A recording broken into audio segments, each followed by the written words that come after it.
What's up, tricksters and tricksetas, and welcome to another Tier 3 sub VOD review. So basically, you subscribe on my Discord server as a Tier 3 sub, and every single month you get one free live VOD review.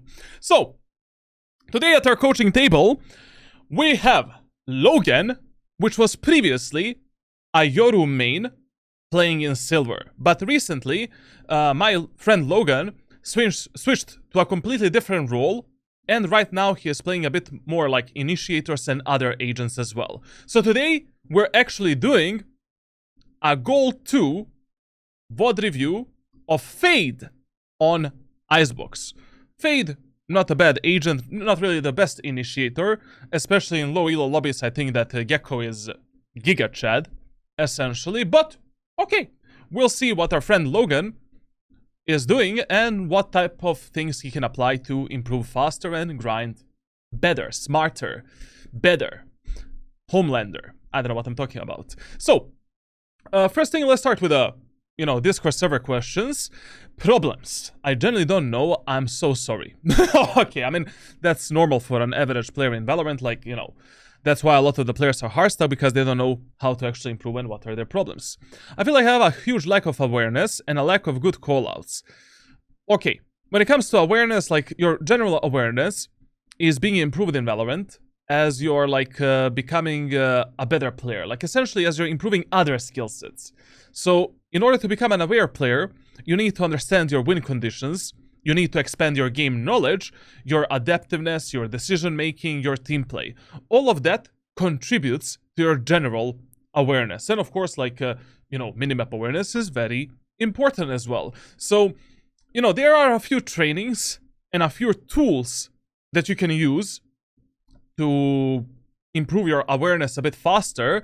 But in general, like, if you're talking just about overall awareness in the game, playtime, self-observation, VOD reviews, every day trying to improve your game knowledge by at least 1%, grinding the game.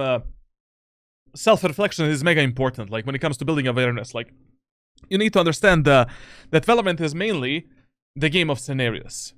Like, there's around like 3,000 to 4,000 scenarios that repeat for you 24/7 on 11 maps and with 25 agents now with Vice or whoever is going to be the new Sentinel. So like, you need to basically like learn how to play every single scenario to perfection in order to become aware.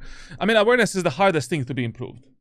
Like, I mean, when players buy 1 month coaching from me, like it takes us like 1, 2, 3, 4, 5, 6, 7, 8 months. And that's why, I always say, like, if you're buying coaching from someone, buying coaching as a one-time thing is a waste of money in a game such as Valorant. Yes, in one session, in one VOD review, I can see your core problems, navigate you in a certain direction, maybe even recommend you some kind of a training, some private coaching videos and stuff like that. But if we're talking about the long run, moving from, let's say, in your example, Gold 2 to Radiant, 24/7 support. 24/7 support. Like, basically, that's why I always offer a lifetime support to every single player that I coach, because you cannot fix all of the players' problems in just 1 month or 2 months or 3 months. Like, it's a never-ending cycle of improvement. But we'll see what we can do in your example and how we can help you out. Good callouts. I mean, in low elo, callouts don't matter. I mean, communication doesn't matter at all, to be honest. Like, sometimes it is much better to provide for your allies like a silent support, noticing your teammates' mistakes and supporting them with your presence and utility. I never coach players to be IGLs, and I don't want you to be an IGL. I just want you to briefly manage your teammates on a macro level. Tell them like, hey guys, let's push this, let's push that, because we noticed how we can counter the enemies and what we can do. And on a micro level, you should only manage your teammates if you really need some kind of a piece of utility for that specific play or for that specific round to work. And if your teammates are making some terrible mistakes that need to be corrected, like, I don't know, your teammates are just, your Sage is doing some wall from like multiverse, from another universum, like where people are mentally disabled, and you know, you tell your Sage brother, can you do a different wall? And then if Sage doesn't want to do a different wall, she mutes you, fuck it. At least you notice that mistake, you can maybe correct it yourself. You know, you can position yourself in a different way, expect the enemies to push something, etc, etc. And if the Sage listens, good job. And when it comes to general callouts, like, I mean, you should always tell to your teammates what you see, where do you see the enemies, what you want to do when you're going in. Simple. Like, communications should always be simple, because 90% of Valorant players, they cannot process the communication in real time. They're tunnel vision on getting the kills, on their own gameplay, so sometimes you need to repeat your comms like 5 times in order for your teammates to register that specific comm. I don't really know. I feel like I should be more aggressive with Yoru and use his ult, and I mean, he is not playing Yoru anymore, so this is not relevant anymore. I don't really know, since this is my first time ever getting coached on something, and I'm just really lost right now. Okay, we'll see what you can do better. I react to everything without ever trying to predict things. That's bad. I mean, you need to understand that Valorant is the gambling game, the game of numbers. Like, that is the number one thing that I teach players when they buy coaching from me. Like, Valorant is the gambling game of numbers.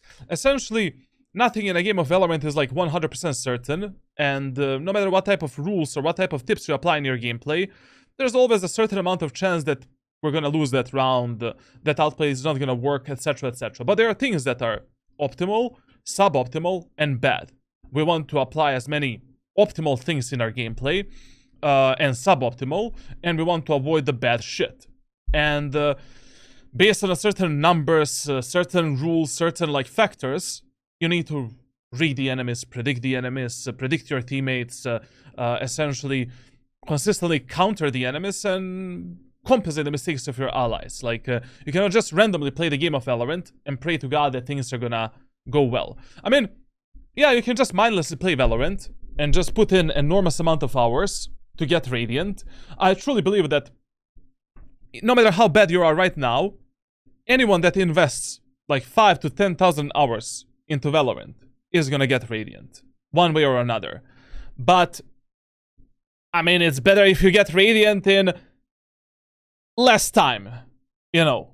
Like, 5 to 10,000 hours is like, brother, like, I mean, in that amount of time, you can become a millionaire, like, and do something better with your time. Now, I have bad flashes and bad callouts. We don't care about the flashes. You're not playing Yoru anymore. Callouts, we're gonna focus on that, but we'll, yeah, as I said, like, it doesn't matter that much in low elo. And I feel like I play like I'm a bot on attack most of the time. Great. I mean, we'll try to see what you're doing. Defense, I don't really know. I'm sorry, I can't tell what I'm really supposed to do as a Yoru, but okay, he's not playing Yoru anymore. Okay, let me see what he said right now, because he's in the Discord chat. He said good enough. Yeah, the VOD is good enough. He didn't ask me any more questions. I'm a coach and I'm willing to pay when I get paid on Friday. Blah, blah, blah, blah, blah, blah. I went from a 30% headshot. Okay, all of this is a bit outdated. You know, like, this guy submitted the VOD like last month. I was on vacation, so I didn't have a chance to review it. But now we're back on the grind, and we're ready to rock and roll, brothers and sisters. So, our friend Logan started playing Valorant in episode 6 Act 3, but actually he started grinding Valorant seriously around 3 months ago in episode 8 Act 3. Reaching goal 2 with 130 hours is definitely slightly above average. You know, it's not optimal, you're not a new prodigy, but you're definitely better than, I would say, like 20 or 30% of the player base in Valorant. I mean, you're in the top 20 to 30% in terms of your current level of performance. Like, 130 hours is good for a goal 2. Like, I mean, this act you're maybe even gonna get goal 3 or platinum 1. So, not bad. Not bad. Your playtime is like, you know, suboptimal. Like I always say to the players, like, if you're serious about your grind in Valorant, like the minimal optimal amount of games that you want to play is like 3 per day. So you need to invest like, I don't know, around 180 matches in 2 months if you want to see some serious progress. Like, but keeping the playtime between like 60 hours and 120 hours per act is like solid. You know, with that playtime, anyone can reach Immortal 3 in just a few months. With proper guidance, training, and mindset, of course. So, not bad. It can be a bit better. He started on Breach, then moved to Reyna, then Yoru, and now he's playing other agents. I don't know why you moved away from Yoru. To be honest, Yoru is a bit bad for low elo. You know, I can never recommend, like, someone that is below Ascendant 1 to main Yoru. There's multiple problems. Problem number 1, like, Yoru requires very high levels of awareness and game knowledge to make your plays actually work. Now, the second problem in low elo, most of the times players, they don't know for what type of an outplay you're going. You cannot outplay a stupid player that doesn't understand how the game works. And Yoru is really an agent that is based on a lot of selling points and outplays, and you know, it can work. You know, you have 2 flashes, you have 2 teleports, fake out, like there's so many different ways, you know, how you can play the game. But still, I would always recommend picking Yoru like after you reach like Ascendant 1. Up to Ascendant 1, there's so many better picks like Gecko, Jett, Raze, Omen, then like even Iso, Neon, Chamber, Clove, like all of these agents are far better picks for this specific elo. Okay. When it comes to your general stats, in this act, majority of your stats are like optimal and above average. Like with this level of performance, you should be able to get into Platinum 3 or Diamond 1. Diamond. Next act without any problems. Like if you keep this level of performance, like Diamond is kind of guaranteed. Especially if we fix the problems that you have in this VOD review, and if you do some kind of a training like 100% until like episode 9 act 3, you are a solid Diamond, maybe even Ascendant player. Like we'll see, you know, how good you play this game. Only your KST is shit. It's bad, you know, below average, and essentially these statistics, these stats with this KST just tells us that you're dying way too many times in scenarios where you're not refraggable and where you need to play a better team play game. Like you really need to, you know, like if you want to have a high success rate in low elo and get out of the low elo as fast as possible into the medium elo, you need to play a very special ranked team play game. Like where you really don't trust your teammates that much, where you're really prioritizing like refrag potential, especially respecting the numbers and economy.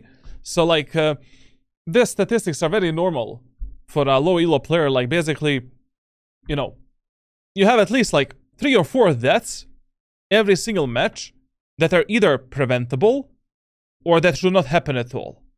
Like fighting alone, picking some fights that don't work in your favor, stuff like that. Because in this elo, whenever you're not alive, you open up Quran and Bible and you're like, you know, sending a prayer that your teammates are going to win that round. So staying alive, controlling the rounds, focusing only on the most necessary outplays, necessary kills, necessary tasks is the secret to actually getting into Ascendant 1 ASAP. Like, and especially Immortal 3. Like, people are just doing some... Like, you're not paid to play Valorant. You're not paid to actually, like, you know, get 5 kills every single round. Like, you should play Valorant as you're working a 9-to-5 job. There's a certain amount of tasks that you're paid for and that you need to do. And then, after the 5 clocks, you know, like, after you complete these tasks, fuck it. Base your teammates a bit more, play a trading game, let them peek first, then you peek after them and refrag them, because in low elo, trusting your teammates that they're gonna refrag you, a fucking joke, to be honest. Even if you're playing a duelist, there's a safe and risky outplays. There's a safe and risky ways to enter a site, to engage the enemies. So, which one you want to perform depends what type of teammates you have and what's going on in a specific round. Now, when it comes to general mechanical stats, above average, optimal for a gold player. Like these headshot percentage and some of the other stats are like really nice. I mean, like with these stats, you should be able to contest even platinum and diamond players without so many problems, you know. And then let's see the other stats. Clutch percentage, very bad. Like, I mean, this is very common. I don't know why people have so many problems with clutching the rounds, but clutching the rounds is very important. Very fucking important. Like, you need to win at least 50 or 60% of your 1 versus 1 and 1 versus 2 clutches. If you want to have a, you know, a solid level of improvement and grind in Valorant. Like, having a 1.8% clutch overall clutch percentage is really bad. This number here should always be around minimum 5 to 6%, you know. That's the optimal number. So you can do something better in terms of the 1v1s, 1v2s, how you position yourself, how you play around the enemies, how you position yourself in general in those scenarios, and how you engage the enemies. Now, everything else is fine. Fine. Not bad. Solid. Amount of last deaths is also something that I will try to improve. You need to value your life in this elo a bit more than the life of your teammates. Even if that means baiting your teammates a bit more, just for a chance to have higher win rate, essentially. Like, optimal amount of last deaths in low elo is 4-1. So having 4 last deaths per 1 match, where you are controlling the outcome of the round, where you are learning in that specific match. Basically, you're learning, like, you know, what you could have done better, how you could position yourself better in the future rounds, stuff like that. Like, every single time when you're dead and you're just watching your allies play a game, you're not learning anything. Like, you know, you just pray to God that they're gonna do the right and the most optimal play. He has 4 Sudokus. No Sudoku, man. No Sudoku. Okay, that doesn't matter, obviously. Now,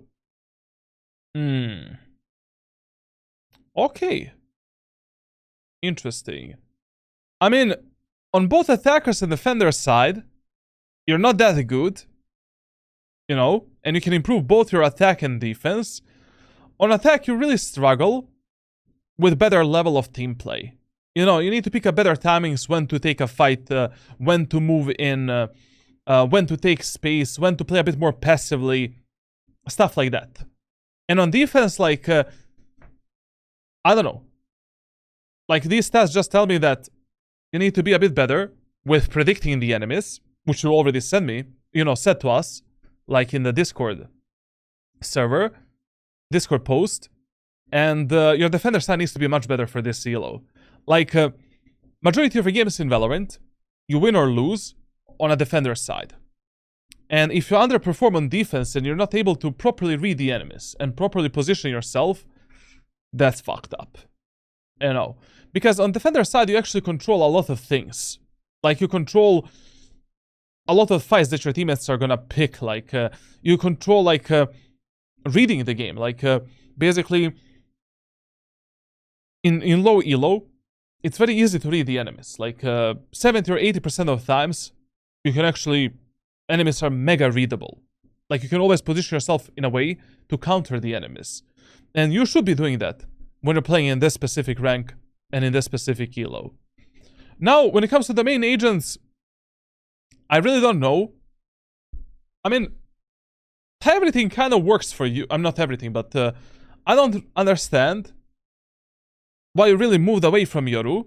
You know, if a certain agent actually works for you, and a certain playstyle works for you, keep abusing it until it stops working, you know.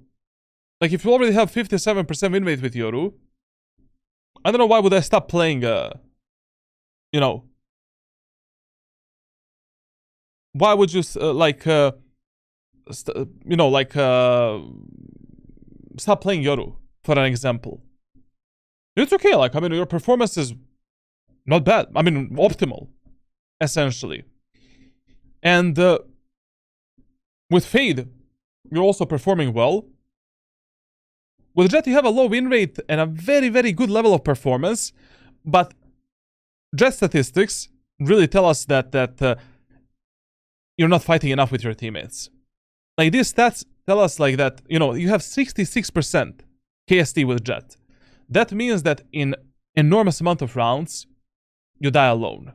Because maybe your teammates are not following you into the bomb site, or you're picking a wrong moment of time to execute a site. Like, you have a really good KD, a really good general performance with like Jett, but you need to focus more on better executes, better pathings, better timings overall. To be fair, I don't know. When it comes to this tracker, like, I would actually recommend you, you know, keep playing Yoru. You know? Keep playing Yoru and essentially, why not? Basically, like, it works for you and it's not bad. When it comes to Fade, one agent that I would recommend you to try is maybe Gecko. You know, Gecko is right now much more powerful than Fade in low elo lobbies, because players are not really that fast to shoot the, you know, the flash, to shoot the wingman and stuff like that. You have much more utility than Fade to outplay the enemies and to fuck them up. You can play more aggressive than with a Fade, for an example, and you can support your teammates a bit better. And Gecko kind of works on any map right now. Like, literally, you can play him on any map in ranks between Iron 1 and Ascendant 1. So I would recommend you to maybe try Gecko. You can continue your Yoru arc and Fade arc as well. And when it comes to Jett, like, you can continue playing Jett. Just, you know, Jett is really an agent that requires a lot of hours to actually dial in the gameplay of Jett within your own gameplay. Like, you have only 16 matches with Jett, so that is not that is not enough at all to tell whether or not that agent is gonna suit you. I mean, you have a very low playtime with every single agent in the game, and it's really hard to tell based on these statistics which agent suits you the best. Like, if I was you, I would probably focus on, I don't know, Yoru, Jett, Omen, Gecko, Fade, and ISO. So these 6 agents I would focus on in the episode 9, Act 2, and Act 3. So for the next 4 months. And then, once you play the shitons of hours with these 6 agents, not shitons, like, basically you need to have at least 50 hours in order to, like, make a decision whether or not a certain character actually suits you. Because at 50 hours you actually have a lot of stats and a very good feeling whether or not a certain character is good for you. Because every agent takes some time to learn him. I mean, like, obviously ISO and Reyna are like, whatever, you know, after 10 games, you know, like, if you're gonna be good with them, depending on your mechanical skill, of course. But Yoru, Jett, Omen, Raze, they require some playtime, like, to learn the pathings, learn the executes, learn the smoke setup, stuff like that. So, give these 6 agents a try, maybe even a Clove instead of the Omen, and then make a decision. Based on this, like, I don't know what to tell you. Like, you're above average player for this elo, so carrying the game should be easy for you. Like with Jett, Raze, Yoru, you know, Omensky, stuff like that. We'll see. We'll see, you know, what's happening for you in your VOD. Now, when it comes to the maps, okay, I mean, on Bind, for an example, you know, if you have this level of performance with Fade and Yoru, you can keep playing Fade and Yoru, why not? On Lotus, Fade is good, but I think Gecko is just far better for low elo. So if you have a 5-1 score with Fade, I mean, you should be able to stomp the enemies with Gecko on Lotus. On Abyss, personally, You know, Yoru is really fucking good duelist, man. For fast rotations and stuff like that. So I would actually recommend you to main, you know, Yoru. Maybe get Gecko and Fade as a secondary pick. Maybe try Iso. Jett is also good. Nothing against that. On Icebox, Fade is okay. Gecko is a bit better pick for this elo. Yoru is okay. Just on Icebox, if you already played Jett, Jett is a monster on Icebox. I mean, the best duelist on that map. So I would just recommend you to, you know, try Jett on that map instead of the Yorissimus. On Ascent, you have abysmal level of performance.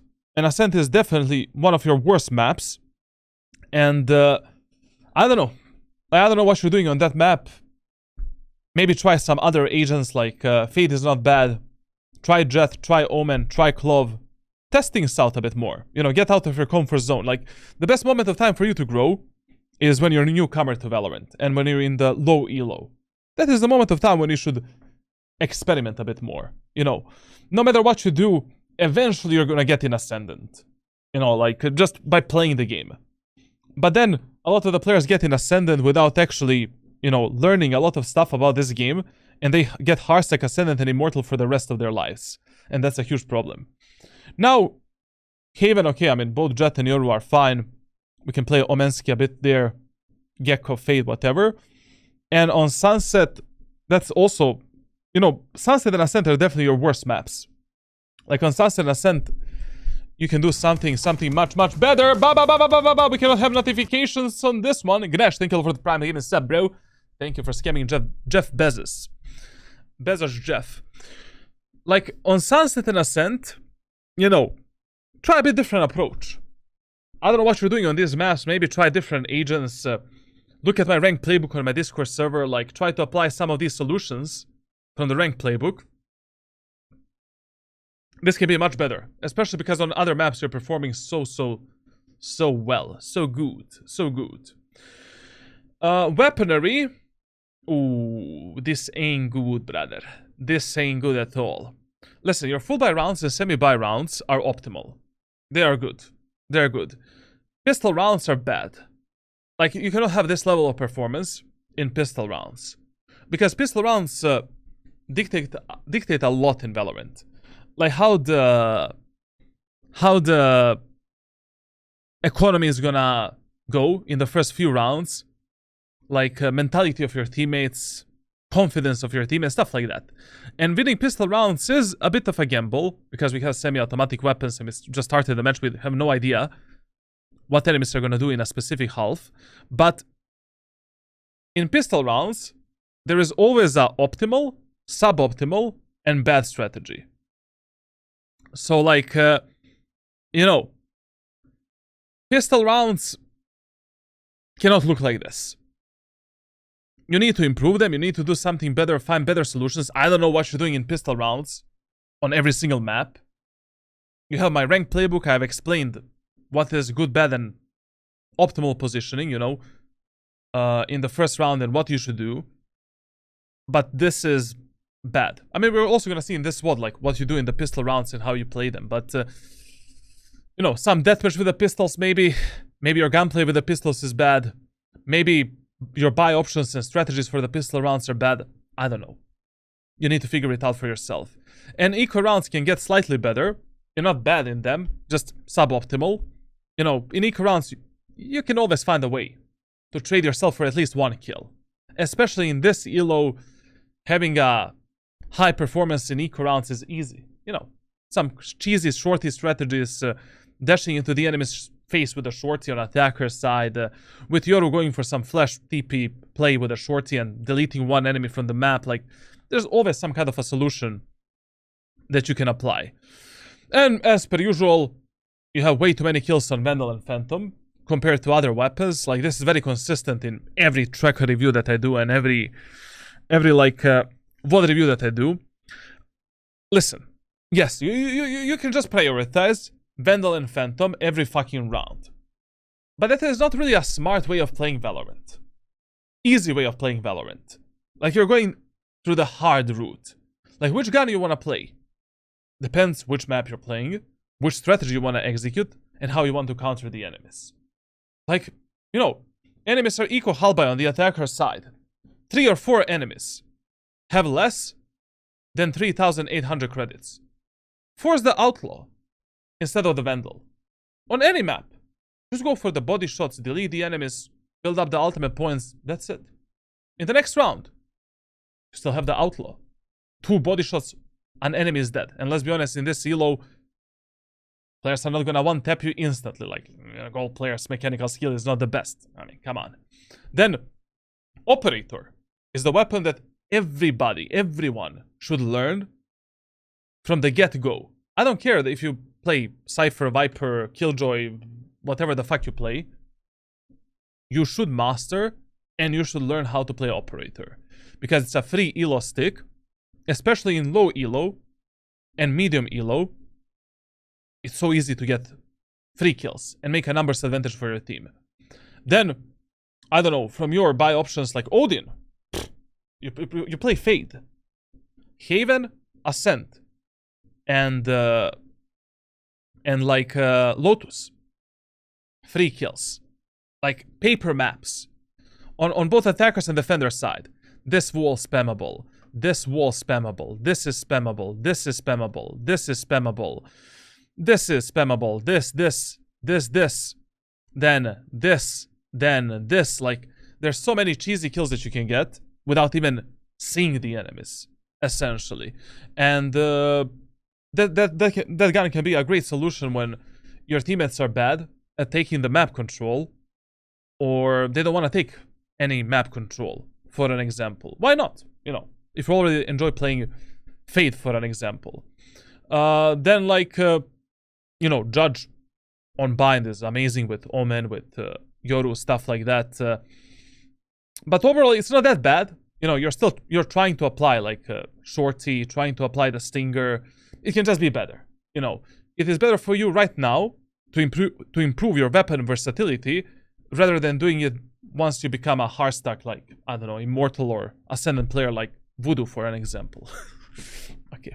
Now, Voodoo or Wukujin. So,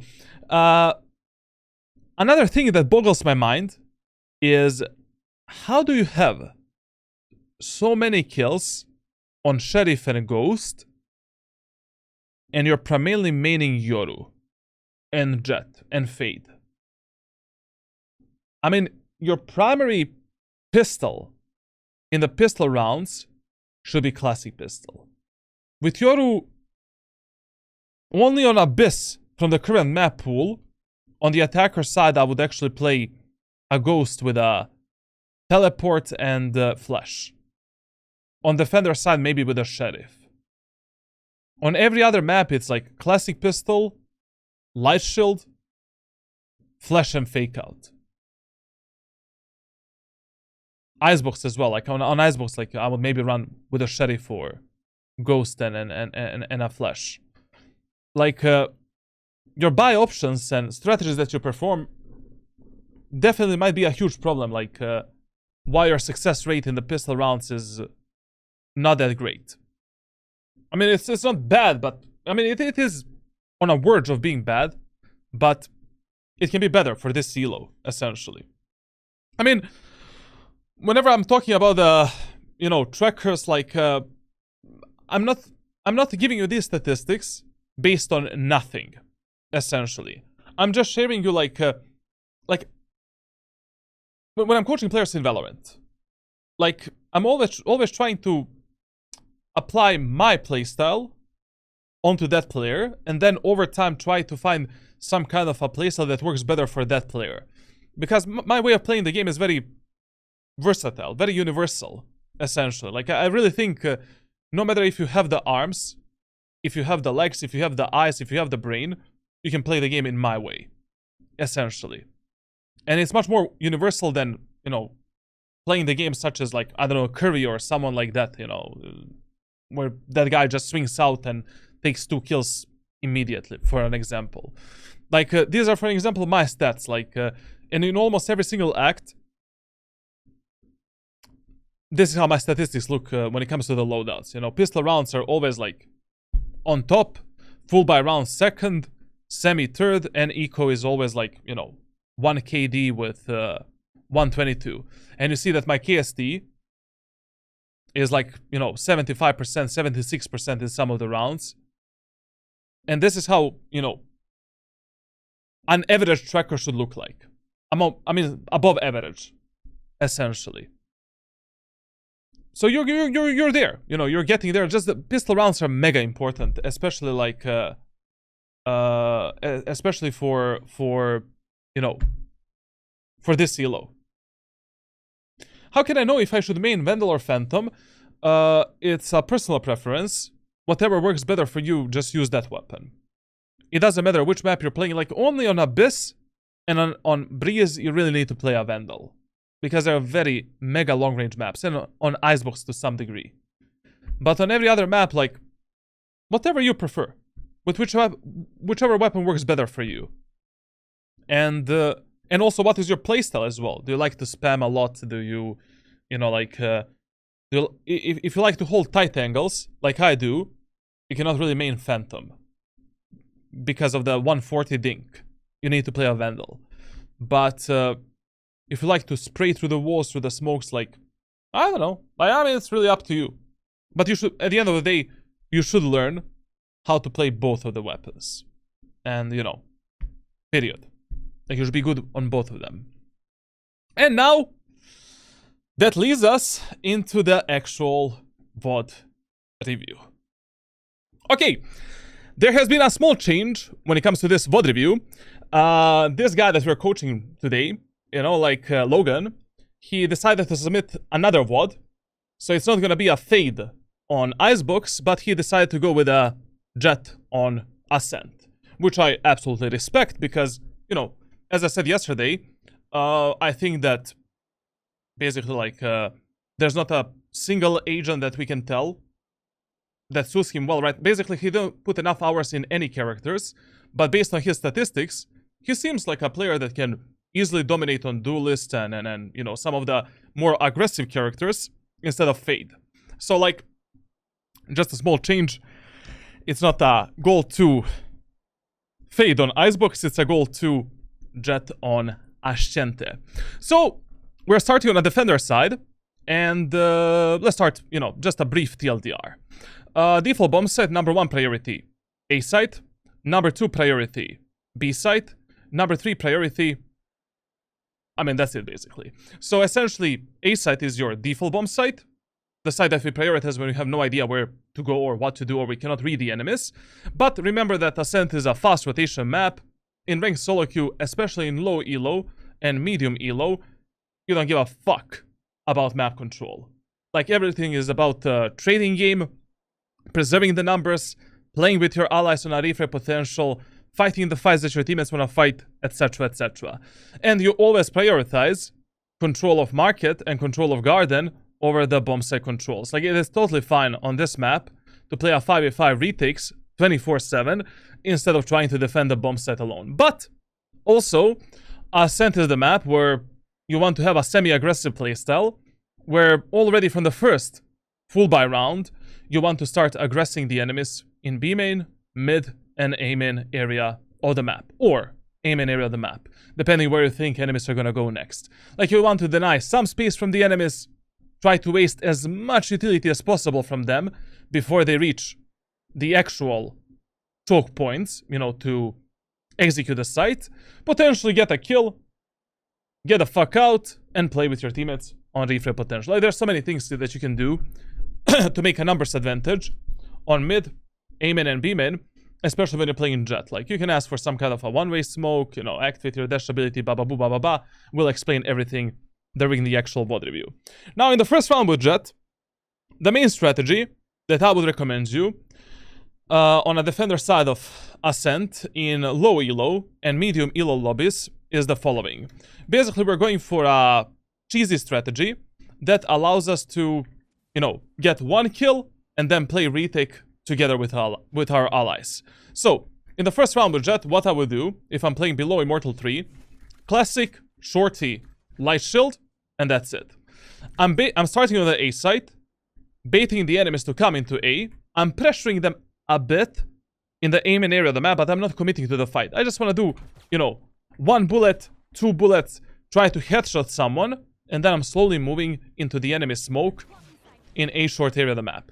We pick up the shorty, wait for enemies to, you know, hit the doors, hit the switch, peek out with a dash ability, take a kill. Maybe you'll take 2 kills if enemies are, you know, cluttering that position or just bugging each other out. Pick up the classic pistol, play the retake of A site together with your allies. Or if you have any teammates that are on the site still alive, support them, try to play with them, and that's it.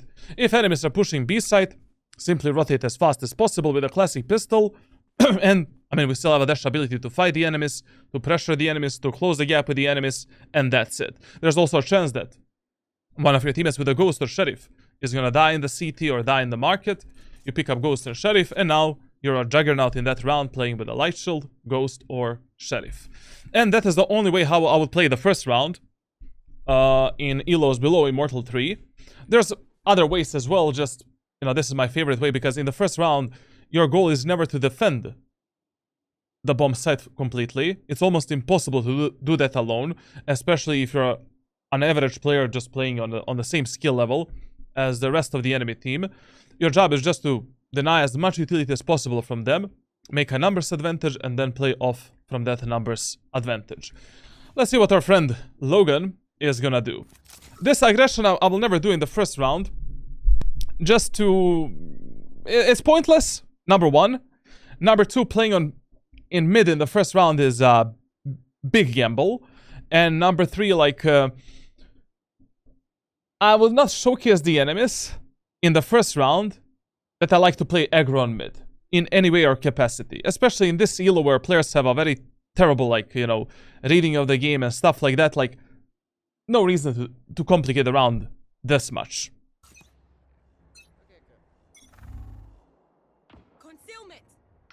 Okay, listen, if you're peeking in the tiles area of the map, I always recommend you to hold this angle a bit tighter. Essentially, in Valorant, you should always try to hold the angles, especially the common angles, as tight as your reaction time allows you. Because you never know when you're going to get pop flashed, when 2 enemies are going to swing you in a fight, especially if you don't have a dash ability. I will never hold this angle in this specific way. I would always hold it as tight as my reaction time allows me to hit a shot. So I would hold it like this, but you can hold it like this for an example. I don't think that you're that bad that you need to hold this angle, you know, this wide. And now, I mean, like, if your Soba revealed 4 enemies on B, I would instantly start rotating towards the B set and potentially towards the CT, because I have a Sheriff and I want to abuse, you know, long-range gunfights. Generally speaking, like, I mean, if you see 4 enemies in the first round pushing something, there's a huge chance that the 5th enemy is also there. Like, people really hate in the first round lurking, flanking, like... and anyways, like, that's the only information that we have. And on Ascent, you're just fighting based on information that you got in a specific round or in the previous rounds. Like, prioritize refrag game and numbers over anything else on this map. The only areas on the maps for which I would die and contest a bit more aggressively is Garden. Because, like, once you lose the Garden and A-shore control, the rounds become 10 times more complicated. Like, enemies have more openings to fuck you up, fuck your teammates up, fuck this, fuck that, a lot of fucks, you know? Here, like, I mean, on that recon dart, you should have already been either here, fighting the enemies that are pushing through the B main, or in the CT area of the map. Nice kill. Okay, we can just play retake here together.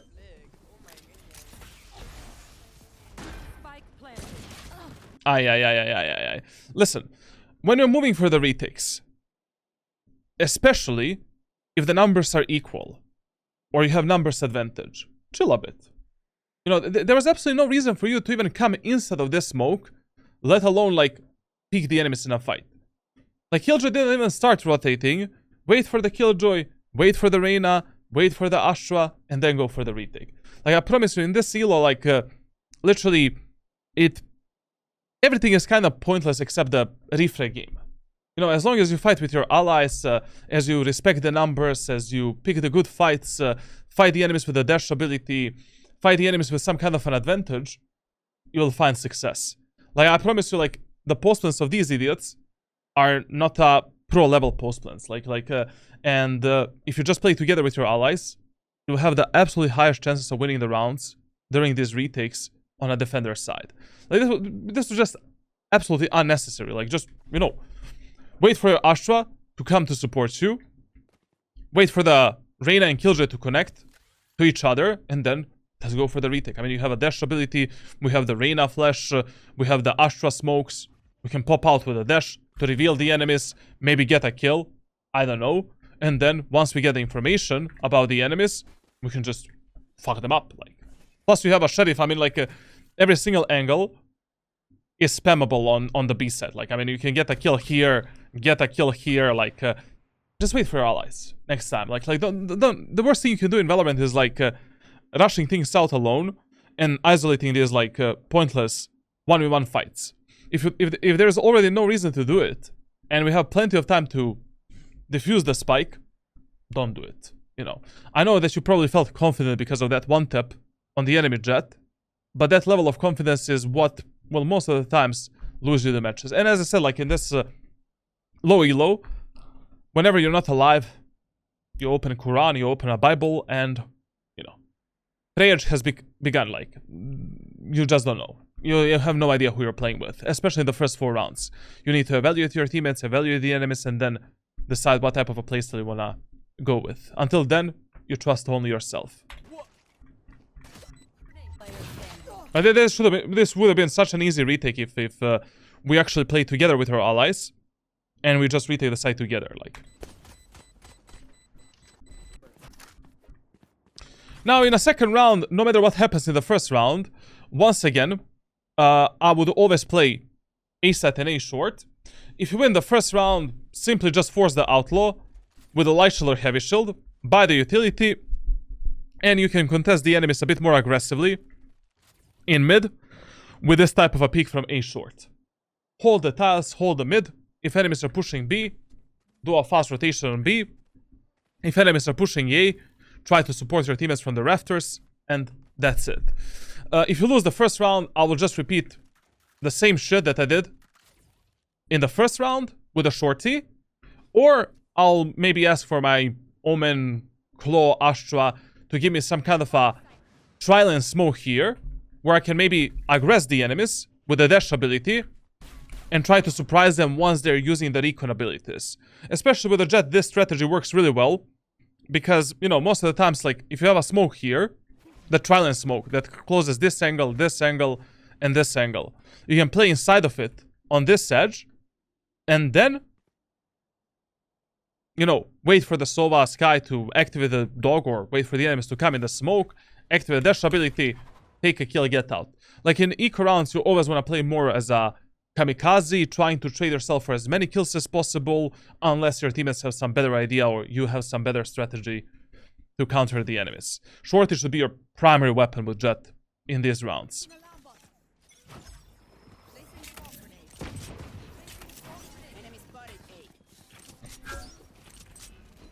What? You didn't buy anything here. Only classic? I don't know, man. Like I mean, you should have bought a shorty here and try to shit on the enemies. Like, I mean, with Jett, it is so easy to close the gap with the enemies with shorty. It is so easy to trade yourself for 1, 2, 3 kills. Like, in this low elo and medium elo, it should be a piece of cake for you to dash into the enemy's face or wait for the enemies to come close to the choke point, pull out the shorty, bam, bam. Even if you don't kill the enemies, you will deal at least 200, 300 damage if there's multiple enemies in the choke point, which might be enough effective damage that your teammates can use to finish the enemies off. But here, playing this default position with a classic pistol, I mean, like, GG, well played, Cool Tigers. Like, I mean, yeah, we can maybe get a kill, but most likely not.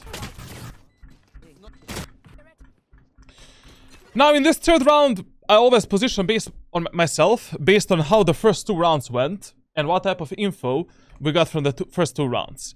So, info number 1 that we got from the first 2 rounds, enemies are only playing together as 5, and doing 5 fast executes. Info number 2, in the first round enemies went B, in the second round they went A. So maybe they're gonna continue with this A-B pattern of pushing. So in this round, based on all of this information that we have, what I would definitely try is to lock down the B-main control, you know, tell my, basically, maybe my Astra or my Sova to bait for me, and I'm using a dash ability to fuck up the enemies from this off angle, or simply playing more towards the market and B-set in general. I mean, in this round, we don't need to aggress the enemies, because whenever enemies are eco, halbay, or bonus, like, there's no reason to showcase to enemies the best strategies that we have in our playbook. Like, but I would definitely, like, you know, try to maybe get a pick here, then use the dash ability, maybe get one more pick, then use the object to get on this off angle, and potentially get away with 3-4 picks in my pocket. But I would definitely play more around the, you know, the market, B-set, and mid in this round, because chances are around 70% that enemies are gonna go here, and around 30% that they're gonna go A-site in this round. Please don't be AFK like at the start of the round, especially as a Jett. You really don't have a benefit of being AFK. Like, you know, you need to position yourself to counter the enemies. You need to play semi-aggressively on this map. Like, you cannot start the round from the CT, you know. And another reason why I would have played around market in this round, no matter what enemies do, I mean, we have the full Killjoy setup on A, with 2 Astra stars and Reyna and Killjoy. I mean, if they lose the A set in this anti-bonus round, I mean, like, I don't know, man. Like, why are we playing Valorant?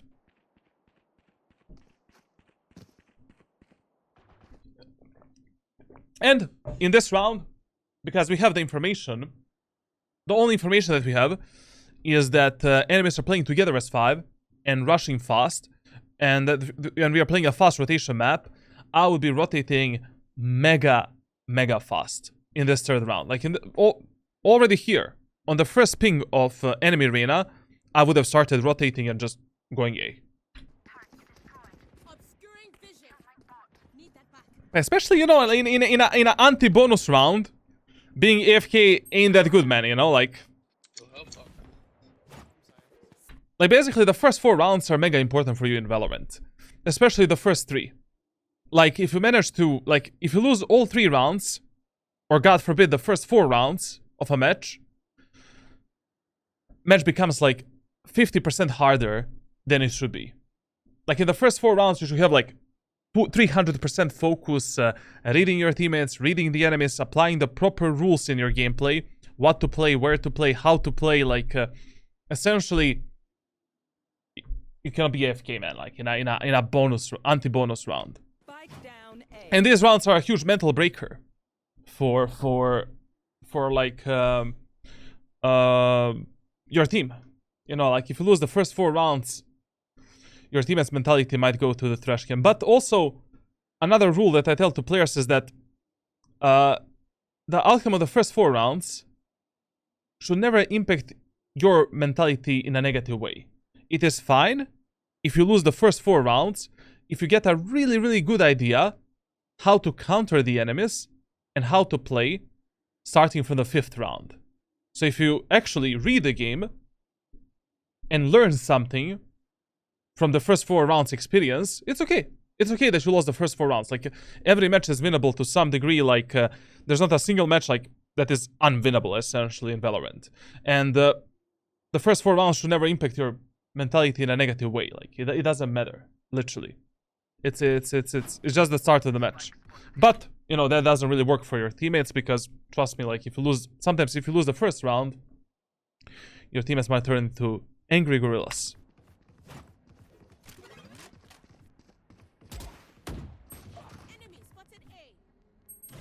Listen, when you're in the numbers advantage, like, one of the worst things that you can do is play one and done angles. Like, play more on a refrag potential. Bait for your teammates. Like, find an opportunity to play with your allies. Like, right now, your Astra is on the rafters. She can cover our anal cavity from potential enemies that are moving through garden and CT. Reyna is mega aggressive, fully exposed from A short. Like, in order for me to play with that Reyna, I need to be a bit closer to that guy. Like, right now, I will not play on the rafters I would play behind these boxes. So if enemies are peeking this Reyna from short, or Reyna is going to fight into A main, I'm able to support her. Because she's my most aggressive teammate right now, and the teammate that has the absolutely highest chances of losing his life.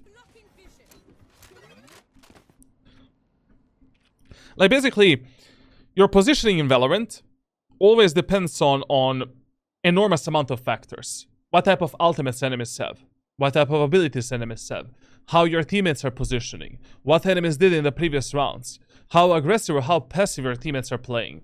Like, positioning is maybe like one of the most important skill sets in Valorant that you need to master and you need to observe. Like, that's why map awareness is important. That's why tracking enemies and your allies is mega important as well. And this smoke that Astra gave us is the worst smoke ever. I mean, basically, this smoke right now allows the enemies to peek this Reyna. Just a second, let me find the smoke. Allow the enemies to peek us from here, from here, from here, from here, and from here. Like, Reyna can die, and I don't see the enemies. Or they can peek, kill the Reyna, get into the smoke, and then we cannot kill them. Plus, the short is wide open. Enemies can cross the short now because Astra did this smoke, and Reyna doesn't have the vision. I mean, now we don't have a vision as well. Oh, that smoke is so bad. Like, listen, whenever you're stopping the enemy's pushes, delaying the enemy's pushes, like, you should either do deep smokes towards the enemies, like this, or you're doing the one-way smokes. Like, this smoke you use only when you want to play inside of it, you know, with a shotgun, creating a cubby position like this, for an example, and outplaying the enemies through the smoke. And this is a default, you know, retake smokes, exactly on the choke point. One enemy remaining. Oh, there's a crackling sound. Let me just lower the volume then. And to be honest, like, yeah, I mean, here, it really doesn't matter if you play with your Reyna or if you play with your Astra. But I would 99% of times play with my most aggressive teammate that has the highest chance of dying, if I have a chance to play with that teammate.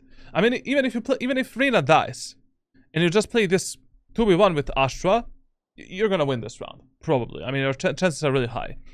But, you know, one of your main goals when you're playing anti-bonus, anti-eco rounds in Valorant, especially the third round, once you lost the first two, is not really only winning that round, but winning that round with the least amount of casualties possible. Because we want to, you know, build up a strong economy for the rest of the match, or rest of the half. Now in this, like, you know, in the next round, I would actually, once again, gamble that enemies are gonna go either, like, B or mid. So I would once again start a bit more aggressively in the B main, contesting the enemies there, denying some of the space from the enemies, and, you know, defending the market if enemies are pushing through market. Why? Because in this elo, like, players, you know, players really like to follow the AB rule and rule of fear. Like, essentially, in low elo, if you're just, especially if you're playing between Gold 1 and Immortal 1, like, players like to follow these two patterns so much. Like, at least 70% of times, you're gonna read them just based on this stupid pattern of pushing. You know, like, AB rule is like, every single round they're trying to do something different compared to the previous round because they think that's unpredictable. And rule of fear, like, essentially, players in solo queue are mega afraid to repeat their own mistakes from the previous rounds. So if you stomp their push on A, like you did in the previous round, chances are 20 to 30% higher that enemies are gonna go mid or B in the next round. Thus, starting on A in this round doesn't make any sense. Plus, once again, we have the full Killjoy setup on A, and we have two Astra stars on the A side. And this is also a big mistake on Ascent that I see, you know, in every lobby below Immortal 3. Like, way too passive gameplay on Ascent. Like, you cannot allow the enemies to take this space for free. Like, at least 2 out of these 3 positions should be contested. If not 2, at least 1. Because we cannot allow the enemies to walk all the way here, all the way here, all the way here, all the way here, and then explode into the bomb site while we are not even ready to rotate. Like, you cannot sell this information. And also, we want to deny some utility from the enemies.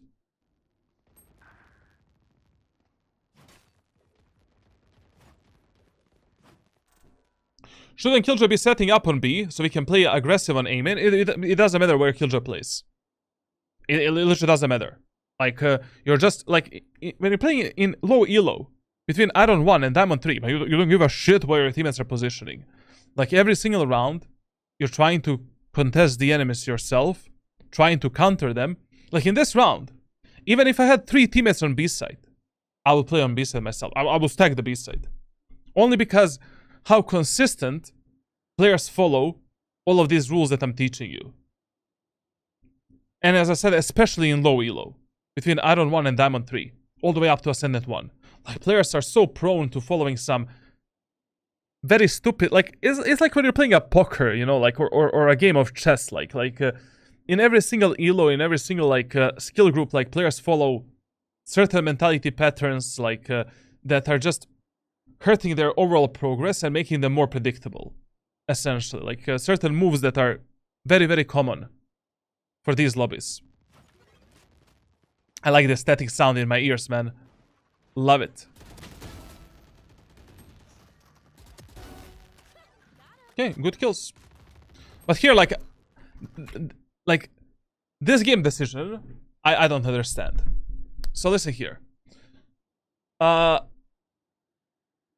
Always try to support. Like, you need to evaluate a bit better. Who should you play with and who should you support? I can already see that the team play is not really your strongest card in your inventory. You know, like, not really your ace in your gameplay. So, like, listen, like, Killjoy is passive on A short. She has a cover. She cannot die. She noticed one enemy in mid tiles, but enemies are executing B side. My Sova is alone on B. There's 2 enemies pushing him. Who should I play with? With a Sova. No matter what Killjoy does, she doesn't need to commit to the fight. But Sova is in a position where he's definitely gonna fight and needs to commit to the fight. Like, whenever I end up in these 3v3, 2v2 scenarios, like 3v3, 4v4, stuff like that, like, it doesn't matter what is the scenario. Literally, it doesn't matter, like, what are the numbers. When you're looking at the minimap, you're consistently asking yourself, who is the teammate that is in a worse position and that has the highest chances of dying right now, or highest chances of contesting the enemies? And based on that answer, you make some kind of a move to either support that teammate or, I don't know, do some faster rotation, or maybe backstab the enemies, I don't know.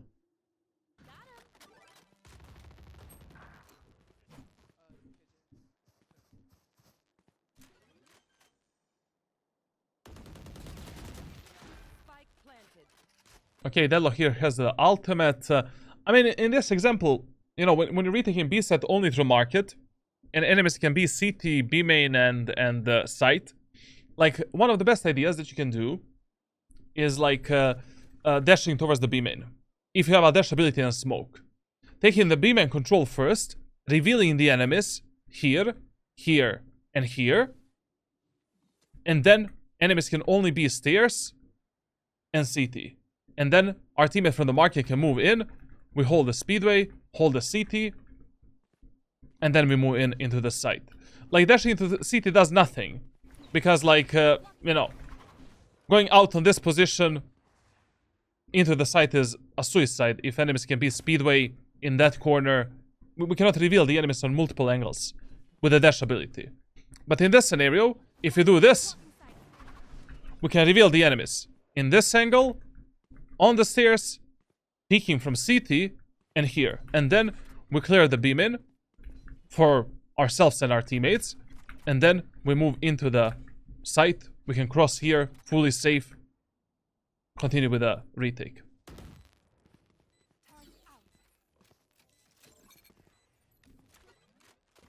Oof, no, I mean, listen, man. Like, you're in an overexposed area of the map. We have no idea where are the enemies. Like, already here, I would have my dash ability activated. You know, in this type of scenarios, it's okay to like, use your dash ability as a recon tool. You know, like, because there's so many angles that we need to clear. So many peaks that enemies can do to fuck us up. Like, staying here, being exposed from all of these angles, that's, you know, too much of a gamble.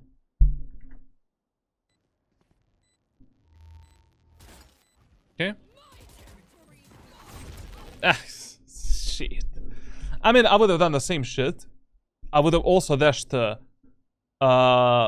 forward or backwards. Probably I would have dashed backwards, but, you know, there's nothing better he could have done. He could have just dashed a bit better through the speedway. And it was really good that he was moving in first, because I would have done the same shit as well. Because with the dash ability, he can easily dodge this deadlock ultimate. Because if the Killjoy takes the first contact, like, Killjoy is dead. Like, she's sucked into this cocoon and it's GG, well played. But, you know, if he dashed more to the left side, yeah. But listen here. Also, if you played B-side, B-main in this round, and we actually stopped the enemy's push in the actual main area of the map, we would have won this round. Now, in this 5th round, only God knows where the enemies are gonna go next. And when I'm asking God where the enemies are gonna go on Ascent, I always gamble on A site and A short. Statistically, it makes more sense. And in this round, you know, we can start with some A-main aggression. And I would just ask my Astra brother, can you give me a one-way smoke in A-main? And we can contest the enemies in A-main. With the dash ability with smoke.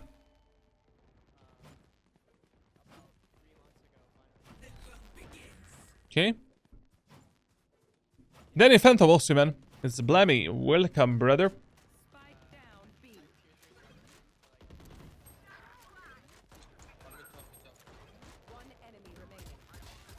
Okay.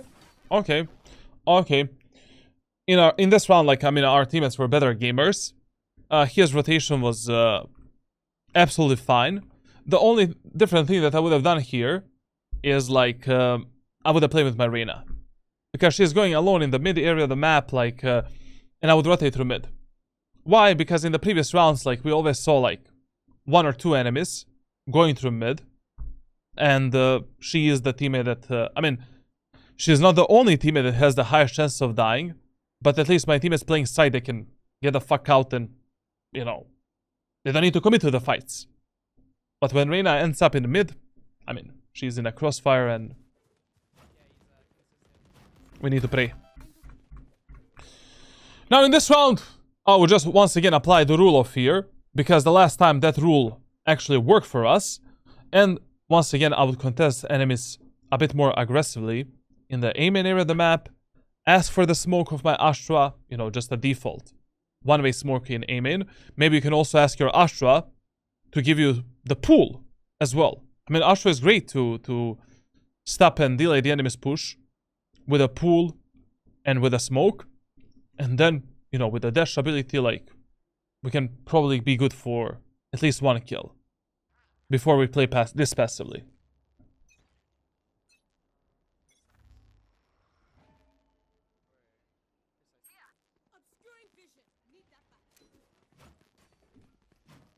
Okay, listen here. When you're playing against the Omen, and you're doing this type of a rotation, like, through the market, so you pick the bottom mid, you try to take some kind of a kill, never give the Omen players your anal cavity. Like, one play that I like to do 24/7, when I notice players playing here or in the market, is like teleporting on top of this box. And from this box, I see the rotation of the enemies that are moving through the CT. Like always, you know, essentially in Valorant, like one rule that every single player should apply in their gameplay is you always keep your crosshair on the most probable angle from which enemies can kill you at that moment of time. Like if I'm doing this rotation, even with a knife, I'll do it like this. So if I see the enemies, at least I can smoke myself, jump around, try to, you know, go into full matrix mode and potentially dodge their bullets. But if I give anal cavity to enemies, I'm gonna be on Pornhub the next day, you know, if they're behind me. Plus, I'm losing the information if enemies are maybe moving through mid, through, you know, mid tiles. Maybe as I'm doing this, I'm gonna see the tip of the gun from the enemy cipher, and then I can pull out the gun, dash ability, delete that guy from the server. Oh, need a coffee, bro.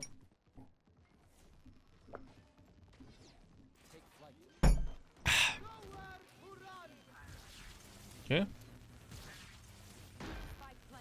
Brother, like that's Sona's ultimate. My man is playing aimlabs. Like, what did I just watch, man?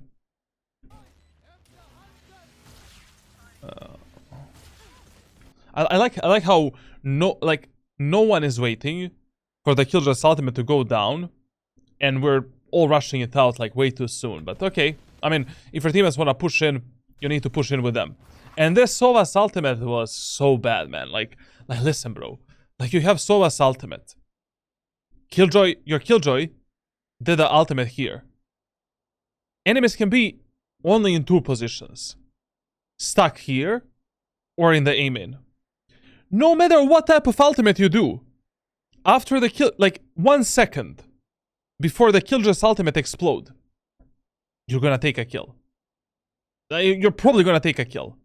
Like even if you did this or this, it wouldn't matter that much.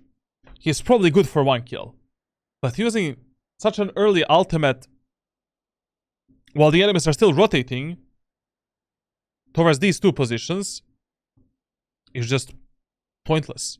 Like I would have used the ultimate like when there's like 1 second before the Killjoy's detonation of a spike. Of a lockdown.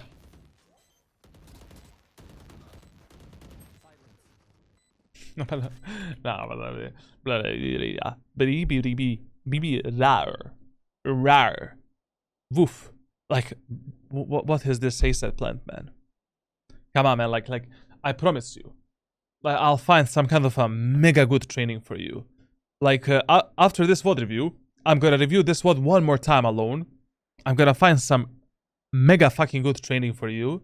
Like, some good coaching videos. And I promise you, in the next 2 months, you're at least Ascendant 1.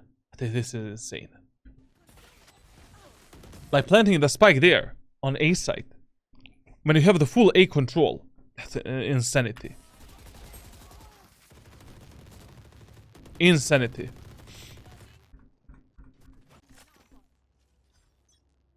Okay, now in this round again, you know, I will just apply the rule of fear.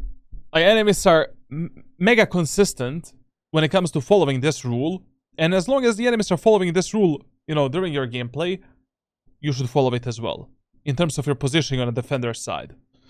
Like, there's also at least 6 other rules that I teach players, like, in my private coaching sessions, when it comes to reading the enemies and actually predicting stuff. But these two are, if you combine these 2 rules, observe the enemy's ultimate status, enemy's abilities, and also like enemy's micro playstyle, you know, what they love to do on the micro level. In this heal, you should be able to read the enemies like at least 70% to 80% of times. I don't know why you're jiggle peeking this angle with a knife. Like, that's not good. Especially this angle, you cannot jiggle peek in the way that you're doing it. Why? Because you have 2 angles from which you can die. You cannot do this here. Because, like, who tells you? How are you so confident that enemies are not using this jump? you can silently jump from this position all the way up on that position. Like that. You just hold the shift, you know, at the end of the jump with the silent step mechanic. You go up and then, bam. You're dead. This angle, like, you know, you need to jiggle pick with a gun. So if enemy peeks you above, you can flick, maybe take a kill, or, you know, commit to the fight. And also, I don't know why you left the aim area of the map that early on. We still don't have any contact with the enemies on beam, right? Or, I mean, we still don't have any, like, the round just started. We don't know how enemies are playing, we don't know what enemies are doing. Like, the only reason to rotate here is if you want to play with your Reyna that is mega repetitive and mega aggressive on A short. Like, you know, in this elo, you always need to compensate the mistakes of your allies, and when you notice that your teammates became way too repetitive and easy to counter, those are also the teammates that you want to play with. Like here, the only reason to rotate is if you notice, like, okay, my Reyna is once again aggro on mid. In some of the rounds, you know, when the enemies pushed B, there were like 1, 2, 3 enemies on mid. I want to support my Reyna and capitalize on her life to get some free kills. But otherwise, like, this was such a blind, like, rotation. I don't know, we didn't have any information that enemies are pushing B. Maybe we don't have voice comms or something. I don't know, like, maybe that's the case. We have this crackling sound, so I don't know, like, what was the trigger, you know?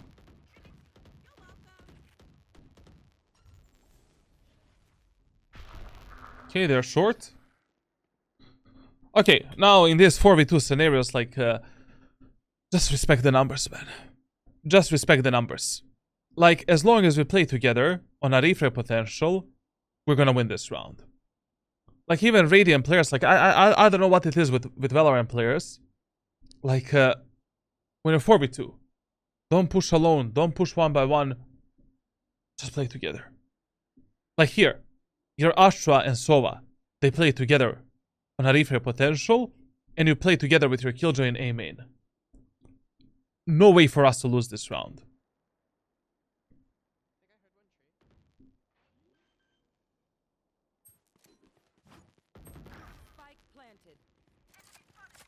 I don't know why I spend so much time, like, why I spend so much time, like, on A short.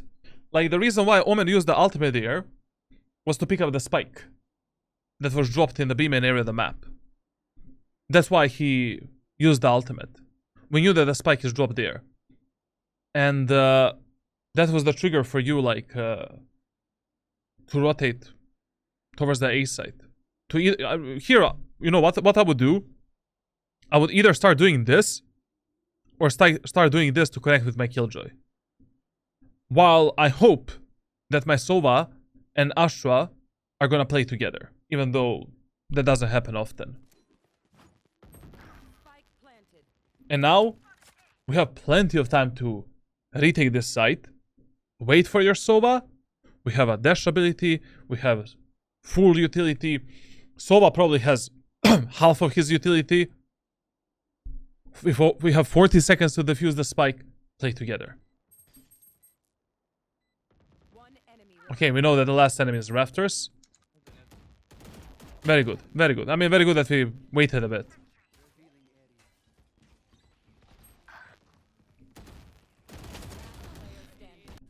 Chill a bit, you know. You still have plenty of time to win this round, to defuse the spike. Like, it is always better for you in Valorant to slow things down and do proper plays rather than rushing things out. Like, even if you didn't have enough time to defuse this spike, fuck it, like wait a bit. Like, clear the angles more methodically, jump spot this Sova, get the information for yourself, like, what was this swing? And another thing, like, every single time when you don't use the dash ability to reposition yourself from a bad fight, is the moment of time when you could have done something better. Like, Jett VOD reviews are very simple.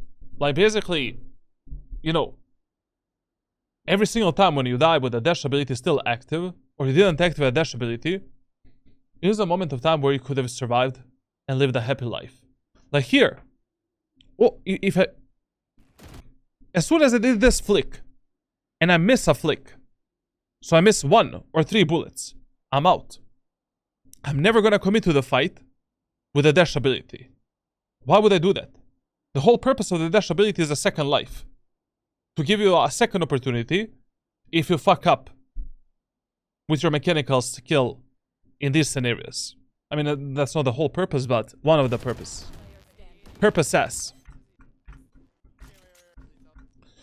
Okay. In this round here, we really don't know what enemies are gonna do. Because, I mean, they're still following the rule of fear.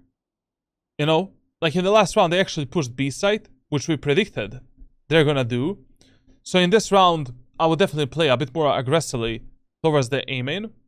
Try to make the enemy deadlock waste her ultimate. And try to contest the enemies in the A main area of the map a bit more aggro. Aggressively, brother.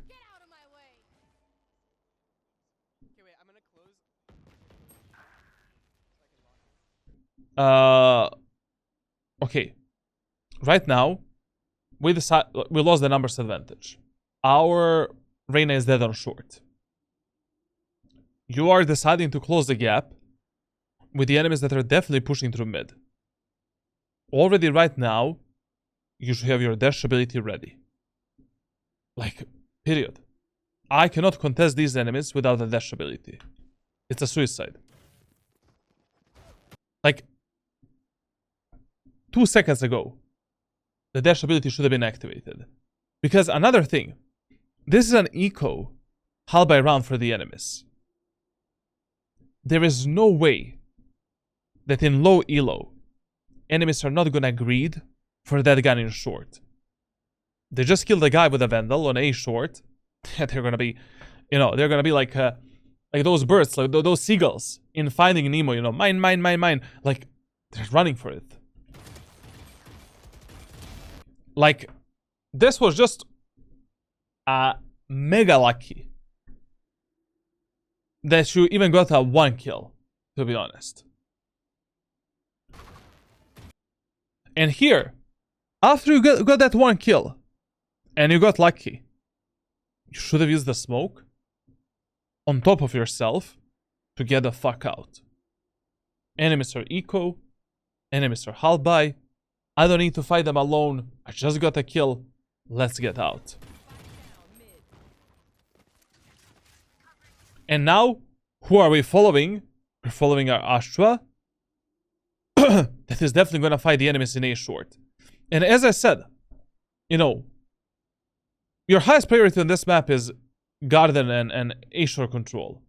Like, without this control, rounds become 10 times harder on a defender side of Ascent. Like, if enemies take market, I don't care in this scenario. Why? So we have a Killjoy that is gonna get butt fucked on A side. Astra is going short. We know that enemies are gonna, like, you know, pick up the gun. And maybe they're gonna take a fight with the Astra. Our Sova got a full B-main control. Even if the enemies come into the B-side through market, or come into the CT, we can just play from the CT, you know, play the retake of B-side, it's fine. Like, on Ascent, you know, one thing that you need to learn is, like, methodically selling the map control, but in the same time, you are, like, keeping the most valuable map control, or the information that you need to have in order to not get backstabbed by the enemies.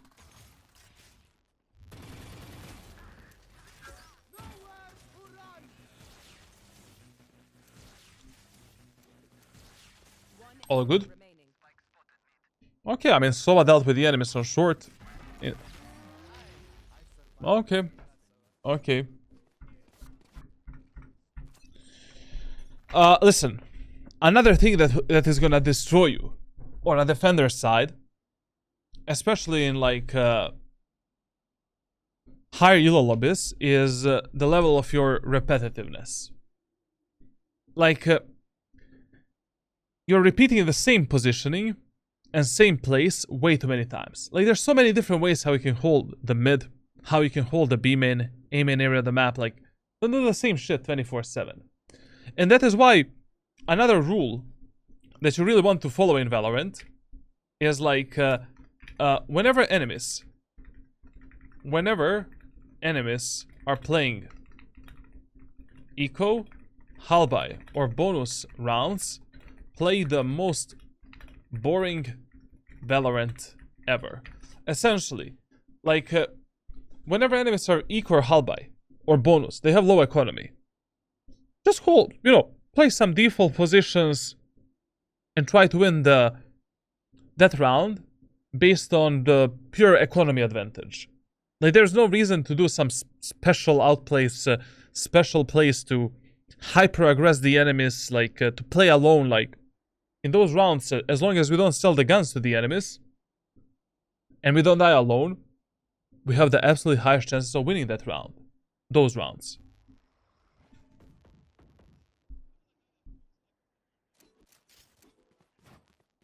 And I was not speaking, you know, where the enemies are gonna go next, because in this round, we have absolutely no idea what enemies are gonna do. And on Ascent, if you have no idea what enemies are gonna do, play around the A short and play around the A site. To be honest, we never took any space control from the enemies. So this was the very good round to maybe aggress the enemies finally in A main area of the map and deny some utility from them. I don't know why like, playing Ascent this passively is like a Sudoku move. Just we cannot sell this much space. And listen, whenever your teammates are fighting on the bomb site, and you already have one teammate in short, rotate through rafters always. Like, contest the enemies from the rafters, because that is the shortest and fastest route at that moment of time. And anyways, engaging the enemies from A short is just a bit harder than from the rafters. But now, since the Reyna died, like, I would also go short as well. Dash ability.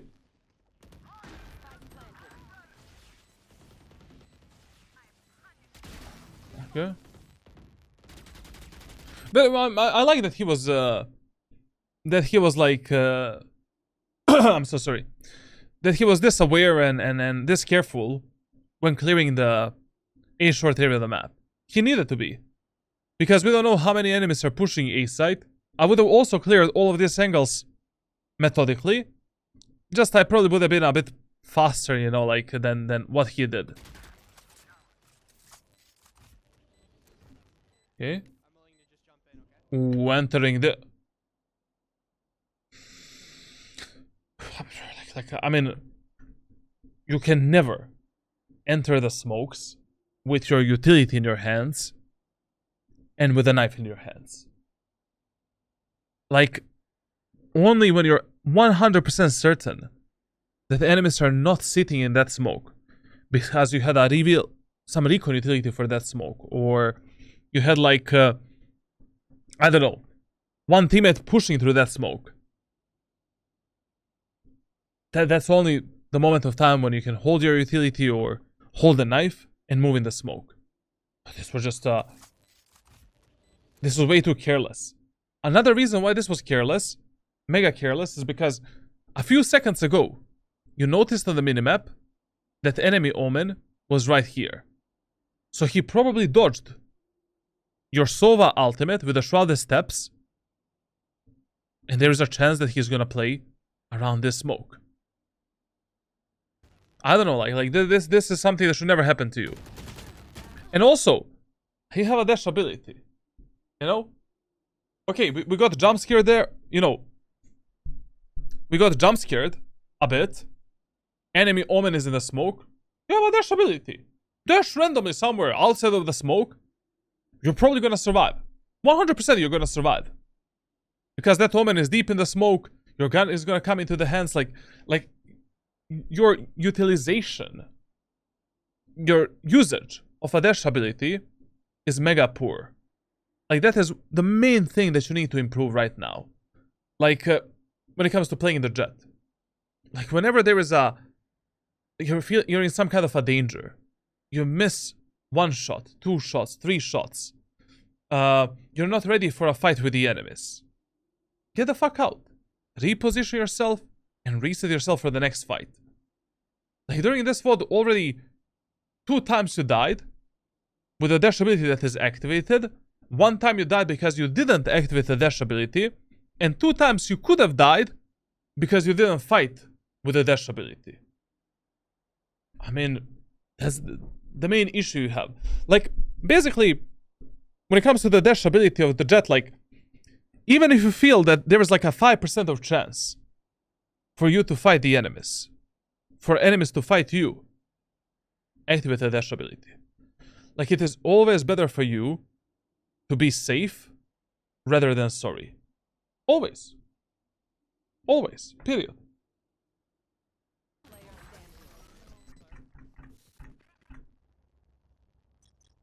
And, you know, like, if you're already playing Jett on Ascent, like, Operator should be one of the main weapons that you abuse. Like, I was observing every single execute that enemies did on the minimap. And also listening to the sounds. Like, there's not a single time where the enemies did a drone, or a recon dart, or a flash for any main area of the map. They never used Omen Paranoia. They never used a drone and a recon dart to clear the main area of the map. Reyna never used a flash. Those are the best moments of time for you to use the operator. When enemies are just swinging the choke points, the main areas of the maps, like a monkeys, they're just taking up fights.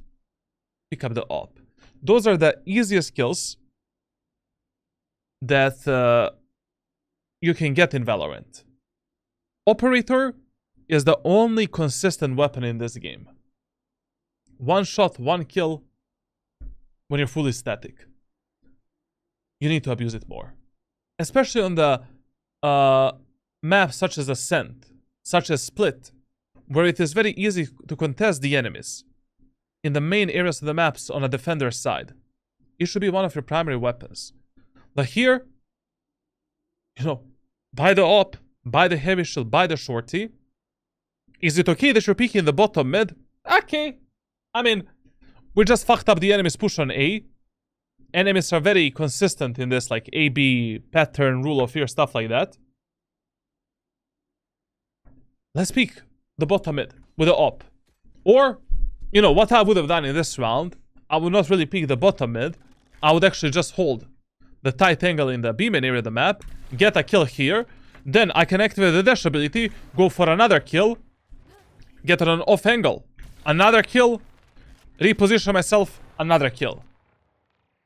And then, if my teammates are playing on the site, I can cross into site with a smoke and play with my teammates from the stairs or on the actual site. Ooh, this crackling sound is gonna be nasty, bro. Ooh, Jesus Christ. You see, do you see the arrow that the enemy Sova is doing? And this is something that he consistently uses. Enemy Sova never used a single arrow to clear the B main area of the map. But why would he do that when we have like a, you know, Omen Paranoia and then Reyna Flash, we can jump spot the enemies, like stuff like that. But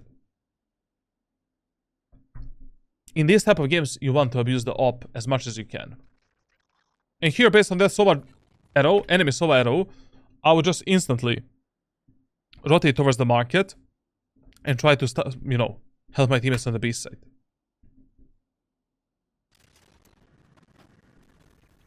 Holy shit, this crackling sound is mega annoying. Sorry, guys. We cannot have the sound on. So, one more tip, you know, that you can mark down for yourself. You need to rotate a bit faster to support your teammates on this map. Like on Ascent, apply the rules that I've shared with you previously. You will have 30% higher chances of 30% higher success rate on the map.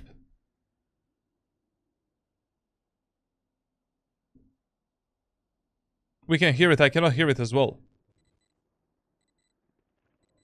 Ooh. Hello, one guy's market. Dash ability. Ah! But bro, why would you... Like, that Omen is rushing like a monkey.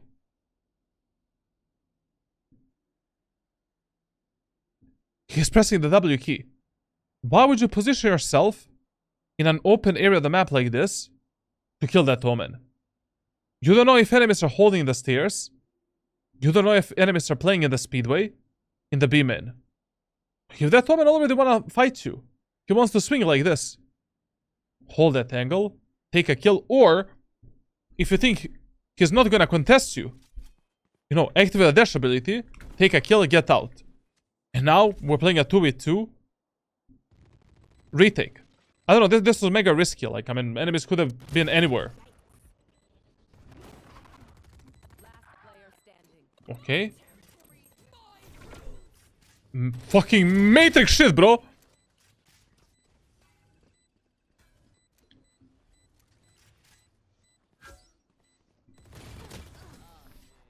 That was actually a good play, man.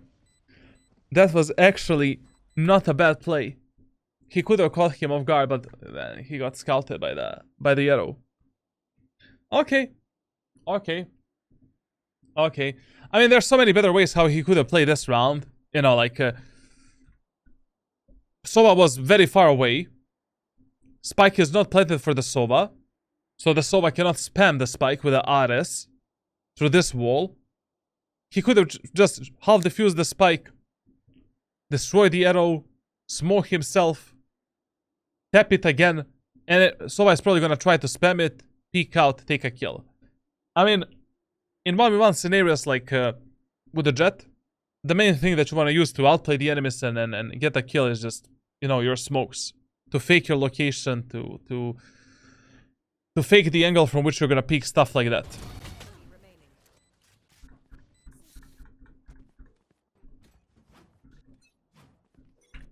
Now, in this round, you know, we have no idea where the enemies are gonna go.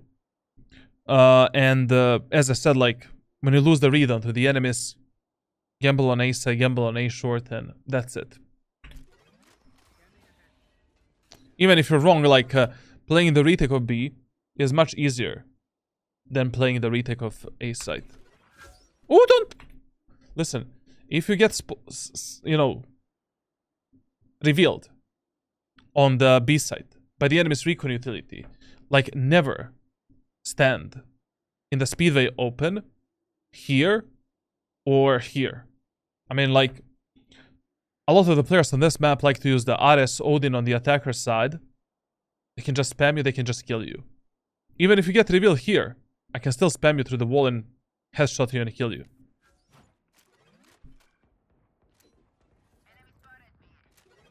What do you think are the best one-trick agents? Raze, Jett, Omen...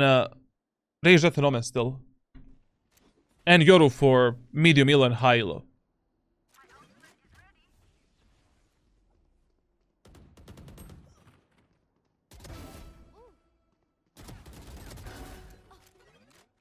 Okay, listen here, like, just one quick tip. You know, if you already have two teammates on B, and you don't want to fight enemies aggressively for the B-main control, I don't know why would you not do that. I mean, with Jett, as I said, like, it's so easy. Like, basically, you know, hey man, can you bait for me here? I'm gonna come here. Then that guy baits for you. You take a kill, get the fuck out, you know, for an example. Then we can hold a tight angle, try to kill the enemies, activate the dash ability, take another kill, get out on, you know, then we can play some other angle, such as this one here, or an off angle here, here, etc., etc. Then, like, your teammate can smoke this, tell your Astra to do the smoke on the first contact, the first footstep that enemies make, and just, you know, hold the smoke, dash out through the smoke. There's so many ways how we can aggress the enemies and take the, you know, F up the enemies in the B-main. But if you have nobody in market and getting the info here, and you have already two teammates playing passively on the B side, and you don't want to fight aggressively for the B-main control, always play around the market. At least jump spot the enemies to get the info here. And then if enemies are pushing B-main, I mean, you can always activate the dash ability, peek through the smoke, then dash towards the stairs and support your teammates on B side.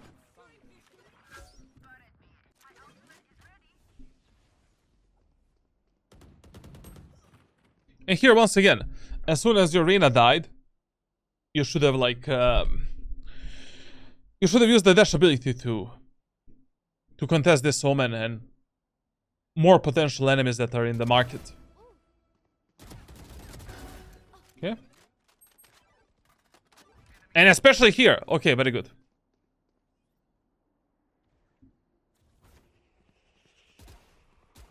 Ooh. Micro corrections.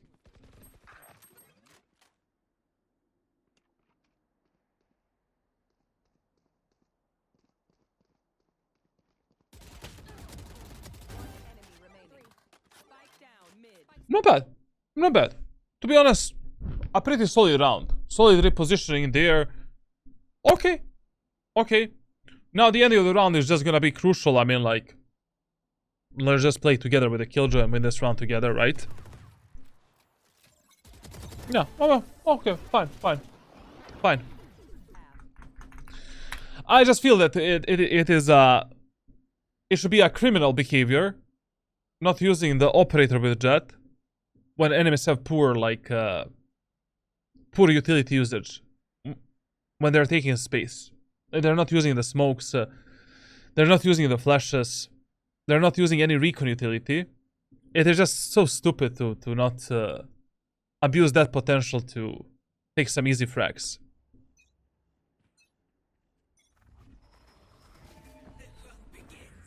I mean, listen, like, if you're already using an instant dash ability to contest the enemies in the B main, play here. You know, at this square. You know, full off angle. So when enemies are clearing the B main area of the map, they do this. And most of the players, they do this. This and this. Or another thing that you can do, because a lot of the players jump spot like this. You know, they only jump spot this part of the map. You can play all the way here, holding this angle. And if they jump spot you, you can go back on this position, take a kill, get out.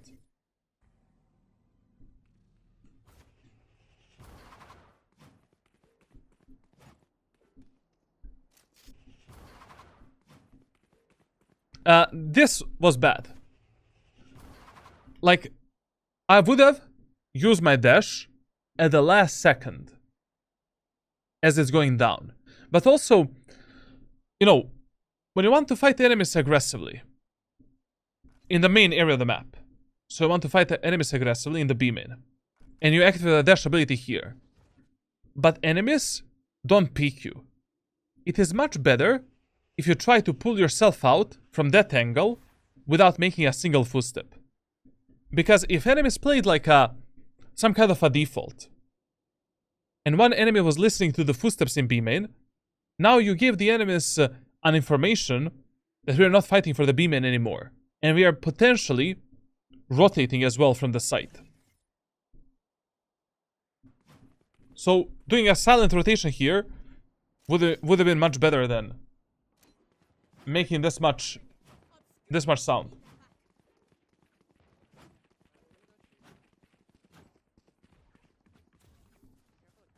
And also, like, if you're already playing the last round and you have ultimate available from the start of the round, use it as soon as the round starts.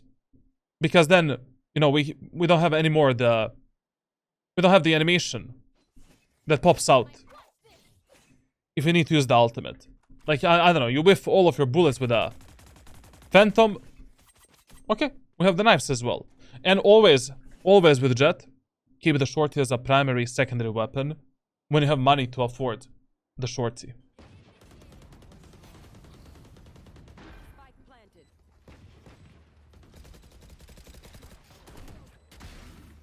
Brother, our Killjoy is mentally disabled. Like, we destroyed that doors way too early, man. Like, we didn't even check the short area completely, and we destroyed the doors, and I don't know, very good reaction by you, to be honest. Like, that was like crazy, man. Crazy. Okay, one is probably under the site. Ooh!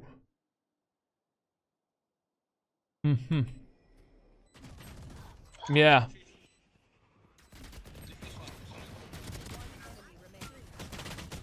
Okay. Okay. Okay. I mean, let me just explain something so that you don't make this mistake in the future. This round was more of your teammate's problem than anything else. Like, when you have a true numbers advantage, like you're 5 versus 3, 5 versus 2, 5 versus 1, 4v3, 4v2, 4v1, 3v2, 3v1, 2v1.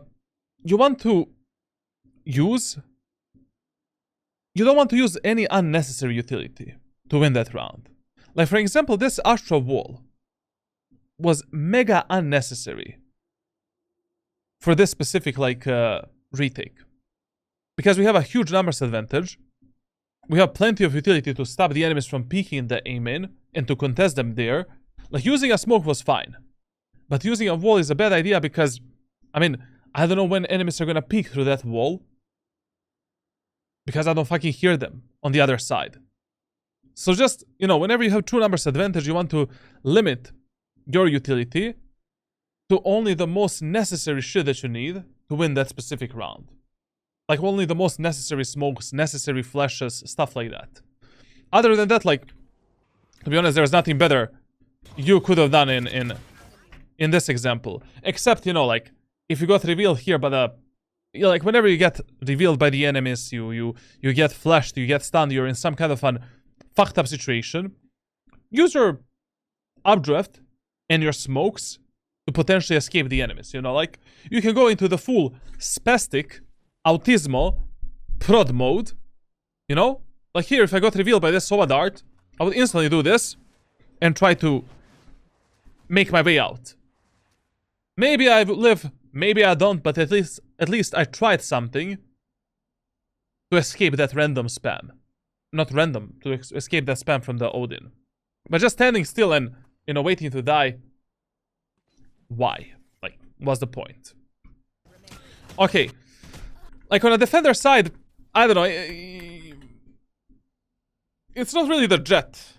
You know, Jett's not the problem. The problem is, like, how you actually play the map. And how you position yourself. You need to read the enemies a bit better. You need to change your playstyle a bit more. On Ascent. Apply some of these map-specific rules that we talked about, and that's it. You'll be totally fine. Like with any agent. These rules are not only for Jett, these rules are for, like, Fade, whatever you're playing, essentially. Way too passive playstyle, in my opinion. Not taking enough space in the main areas of the map, like, giving a lot of space to the enemies. When it comes to Jett, like, underusing the dash ability, underusing the smokes when you end up in F-top scenarios, and you never use the ultimate, as far as I remember. And Operator, I mean, it's an easy weapon, man.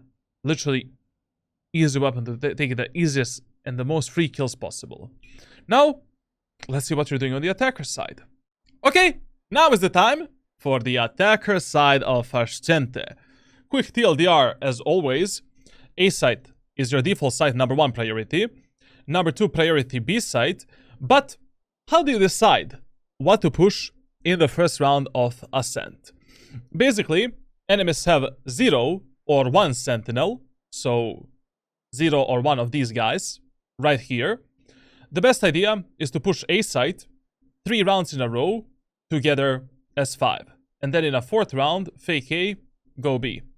If enemies have like 2+ of these sentinels, then already from the first round, you need to do some kind of a split. Basically, a 1-4 split onto the B site through the market, or a 2-3 split onto the A site through A short. If you're splitting the map in both of these case scenarios, you should go mid. And if you're splitting the B site, Spike goes with you. If you're splitting the A site, Spike goes in the A main area of the map. On Ascent, no matter what I'm doing in the first round, I would always recommend you in this elo to buy a classic and light shield, and then either 1 smoke and updraft or 2 smokes. You should always buy the updraft if you're playing against the Cypher, because we don't really know where is the Cypher playing in the first round. And if enemies don't have the Cypher, I mean, you can just do, like, you know, 2 smokes and that's it. In this game, enemies only have Deadlock as a sentinel, and that is why 3 rounds in a row, I would actually push A site, test the enemies on A, and then put my focus on the rest of the map. Now, why do I prioritize A site in the first few rounds on Ascent?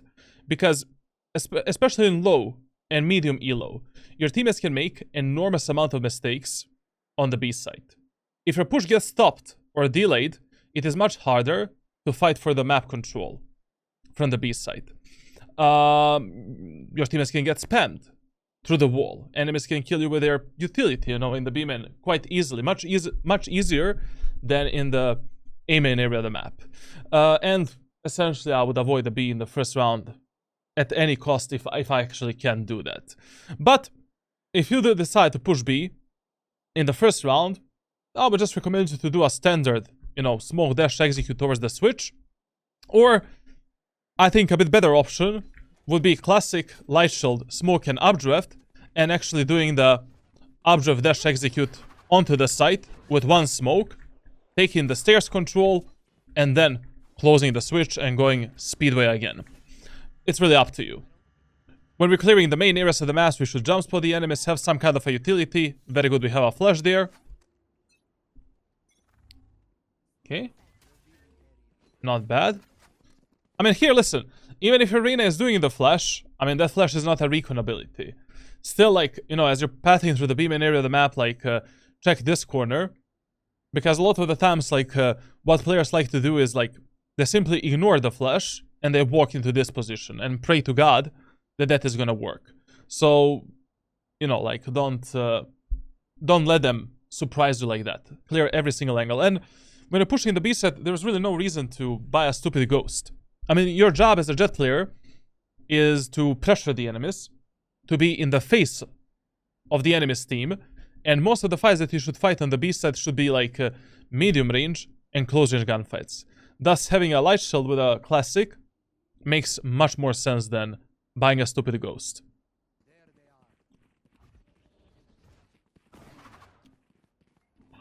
Here dashing in the middle of nowhere without a single smoke, that's a bit of a problem. First of all, there is no reason for you to take any of these gunfights. Especially when you're playing Jett. You want to avoid fighting in the main areas of the maps as much as you can.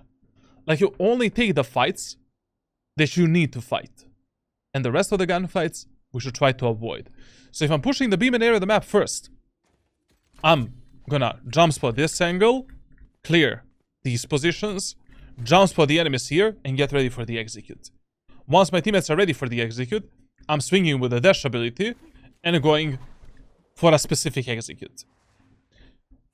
Already in this first round, we can see that you have a problem that we mentioned during the tracker review. Your timing of this execute was not really good.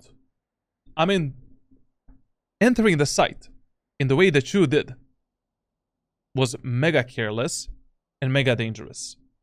We don't have a single smoke to support us.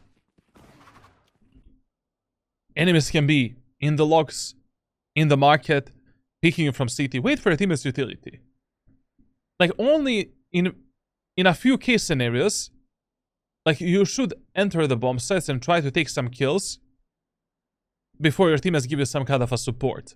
But dashing here, alone, being fully exposed from market, CT, and logs, that's a suicide move, essentially.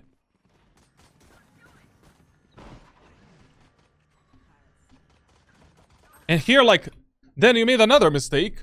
Why are you walking as your teammates are fighting the enemies on the site?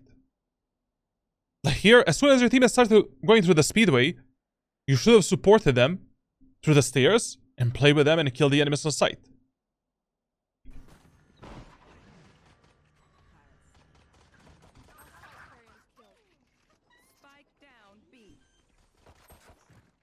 Essentially, when you're going onto the B site, and especially if you're prioritizing this specific execute, so you're going like this.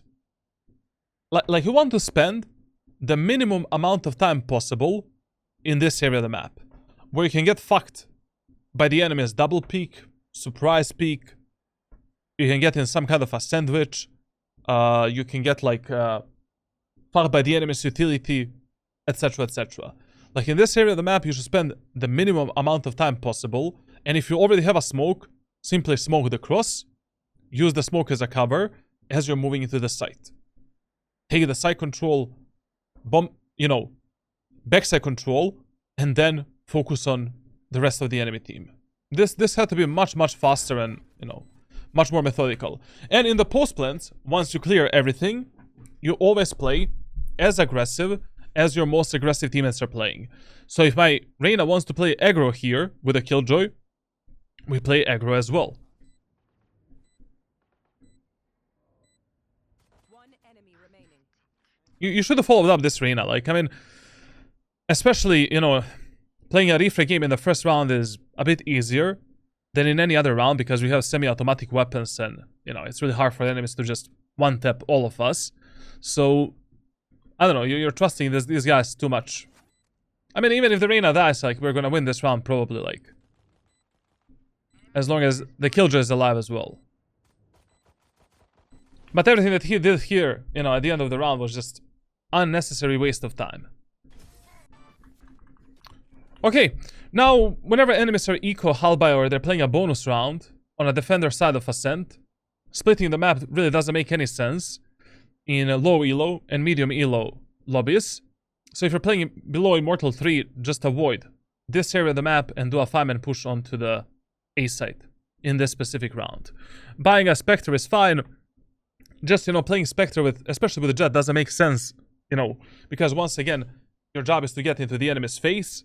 Statistically speaking, Stinger is much better weapon than Spectre, and also it has higher economy value for us. So if I was playing this game, I would just buy a Stinger, Heavy Shield utility, and send it onto the A site. Let's see how we're gonna clear the A main area of the map. Okay, listen. If your push gets stopped or delayed by a one-way smoke like this, you have two options. Option number one, counter the enemy's one-way smoke with your own smoke and just cross it. Most of the times, no one is gonna die from your team, and, we can also fake the cross with one smoke and then cross with a second smoke, essentially, once the enemies complete some kind of a spam. Second option, 20-second rule. Like, we cut the noise for 20 seconds, and after 20 seconds, we just reheat that same bomb site. Whatever you decide to do in these earlier stages of the game, it's absolutely fine. Like, I mean, we're gonna win this round as long as we play together as 5.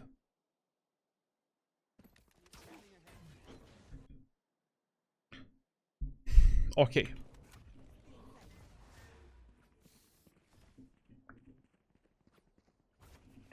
Listen, another tip, like, whenever you lose the timing onto the enemy's potential cross into the vines, always check the vines when you're pushing the aiming area of the map. Like, that should be your #1 priority. Even if you're playing Jett, take time to clear the vines and then move into the site. Especially if you're going in first, because only God knows if your teammates are going to be aware of that play. And here you wasted shitloads of utility. Like, I mean, there was absolutely no reason for you to use a dash ability here to fight the enemies. You just use a smoke, cross this angle, wait for your teammates to follow you up, fight together with your teammates in this aiming area of the map. If enemies are contesting you, okay, we want to use the dash ability to fight them. If enemies are not contesting me, let's just jump spot the enemies, use the dash ability, clear the vines, and then move in with our default execute.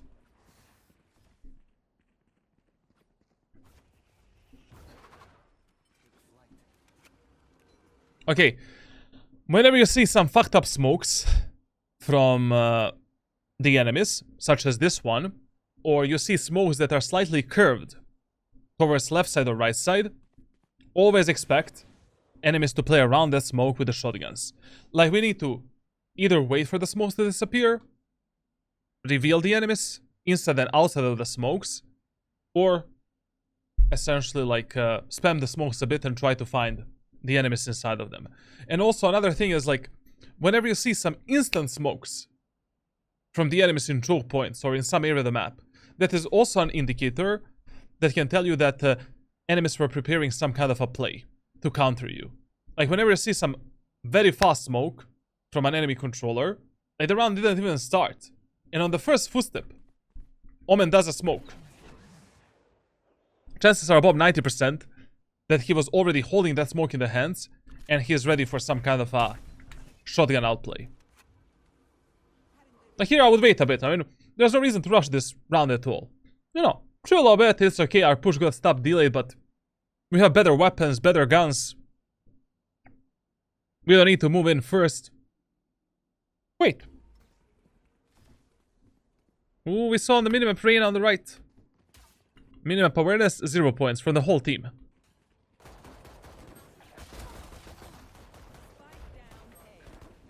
Essentially, like, you know, in anti-eco rounds and anti-bonus rounds, like, when enemies have poor economy, you can chill a bit. You know, you don't need to rush things out, especially if your teammates don't want to rush things out. You can play a bit more of a baiting game, a bit slower, wait for the enemy's utility to go down, you know, maybe regain the mid control and then go back into the aim area of the map. Like, enemies are gonna waste like 2-3 smokes, maybe a bit of utility, and then re-hitting that same site is gonna be easy peasy for you. I mean, we still won this round, but I mean, there was no reason for you to die there. And once again, like, you need to start using your smokes to cover yourself up. I mean, entering this smoke, in short, was mega, giga dangerous. Because I like to play in this smoke with a shorty enormous amount of times. In eco and halberd rounds, you should expect the enemies to play around that smoke with the close range weapons. Like, if I'm going for a switch here, I'm just hitting the switch and instantly getting the fuck away and using the smokes as a cover tool to enter the site. Like, you need to start using your smokes to temporarily cover some angles for yourself as you're entering the site.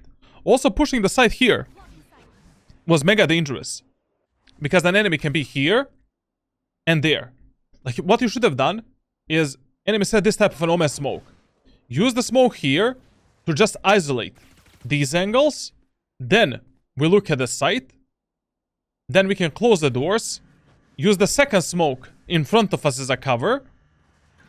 Focus on the potential peak of the enemies. And then move into the site. Like, you need to, like, especially when you don't have a dash ability, you need to create some kind of a path for yourself with your smokes. If you want to fight the fair fights and to isolate the angles in a way that actually works for you.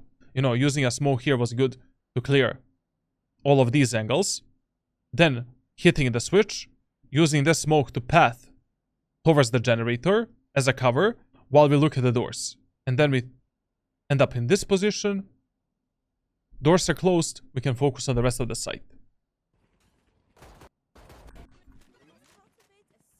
Now, in this third round, like, when we win the first 2 rounds, this is a bonus round, and if your teammates are bonusing, you should bonus with them. Basically, if you lose the weapon from the first round, you can just buy a stinger with a light shield and send it into the enemy's face. You can buy the shorty with a heavy shield and just, you know, close the gap with the enemies, trade yourself for a kill. Like, it is mega easy to do that with a Jett. You can also force a sheriff and go for some one-taps. It's really up to you and your personal, like, playstyle. But this round we should be saving because our teammates are saving. And also remember that there's not a single moment of time in your gameplay where you're playing a stinger without any shields. Like, if you're playing a stinger, you need to have a light shield at least. If you don't have money for a light shield, just buy a sheriff instead. Or shorty or bucky or whatever.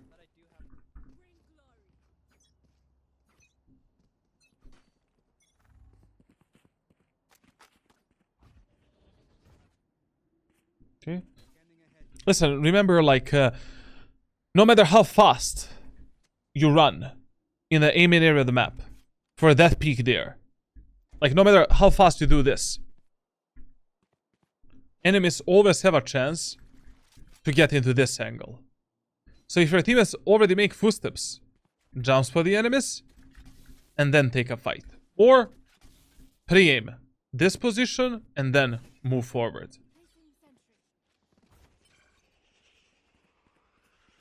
You're wasting your dash ability in this main area of the map. Like, you know, you should activate your dash ability in the main areas of the map only when you get a contact with the enemies. When you think you're gonna fight the enemies.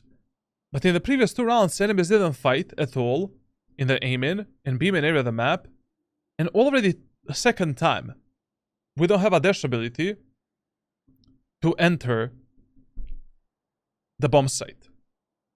Like, how are we gonna move in right? I mean, we can move with the smokes and once again create the pathing, but why would we do that? Especially in this round, having a dash ability to move in would be mega good. Like a smoke here, smoke this, enter the site, close the gap with the enemies, and that's it. How are we gonna close the gap with the enemies right now? And please check the vines, like nobody checked that angle.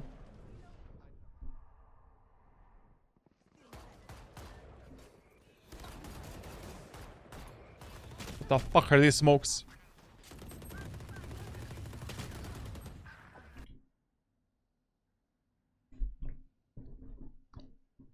I don't want to talk about this round.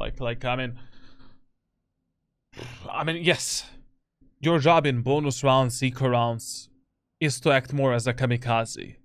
But when but you should not be suicidal. Like, okay, we cross into the site. We got the generator control. Let's clear under the gen. Let's clear the health position. And then let's try to surprise enemies on rafters with a peek like this. I mean, with a stinger in the middle of the air here, you're just gonna die. I don't know, man. That was weird. Here, I love how much you're baiting your killjoy. I mean, yes, enemies can spam. I mean, enemies can spam the beam angles, so that is true. Listen, like, if you think that enemies are gonna be Bub! If you think that enemies are gonna spam the B-main angle, or they do that consistently, buy the Guardian, or buy the Odin yourself, and spam the enemies back. But shut, I'm playing Jett, I need to move in. So what? Move in with the fucking Odin. You're not playing against Radiant players, you're playing on fucking Gold, Platinum, Diamond. Like, if you make this numbers advantage, and if you make your teammates live a happy life, your job is already done. Then we just play on the numbers advantage. We're probably pushing the bomb set against only one enemy.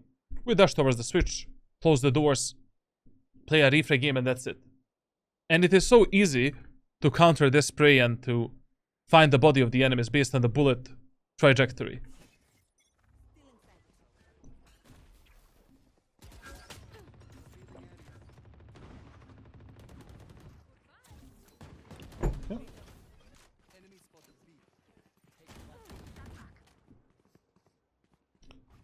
Listen here.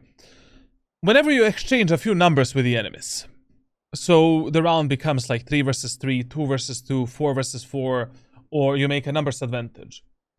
The best thing that you can tell to your teammates to do is to regroup in some main area of the map, A main or B main, and hit the site together. Just so that you're not allowing your allies to pick some 1 versus 1 fights that can, go in the favor of the enemy team. So here, after these 2 kills, let's go B. As long as we push something together, we have the highest chances of winning this round. Especially because you still had a dash ability. I mean, we can just execute the B set like the round has just started. Like, basically, what really works in medium and low elo lobbies is resetting the rounds often. Like, you play some kind of a default, maybe like 1-3-1, for an example. Your teammate in the A main dies. One of your teammates in mid dies. But you kill one enemy, mark it, one enemy short. No matter where's the rest of the enemy team. In this type of a scenario, the best idea is to always regroup slowly towards A main or B main area of the map and hit the bomb sites like the round has just begun. Essentially. It is the most simple way to keep your teammates in check, in control, and to actually control the outcome of that round in every single gunfight. In high elo lobbies, like, it really depends on different scenarios, you know, after Immortal 3, 300, 400 rank rating, but in medium and low elo lobbies, like, this is 80% of times the best idea.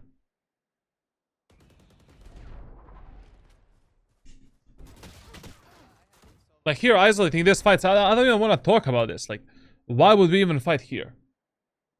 Cut the noise, shift towards the B main, reheat the site. Even if all 3 enemies are on B site,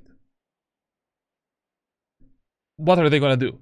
You have the dash ability to execute a bomb site. We have a Sova dart, 2 smokes, Reyna flash, 5 versus 3.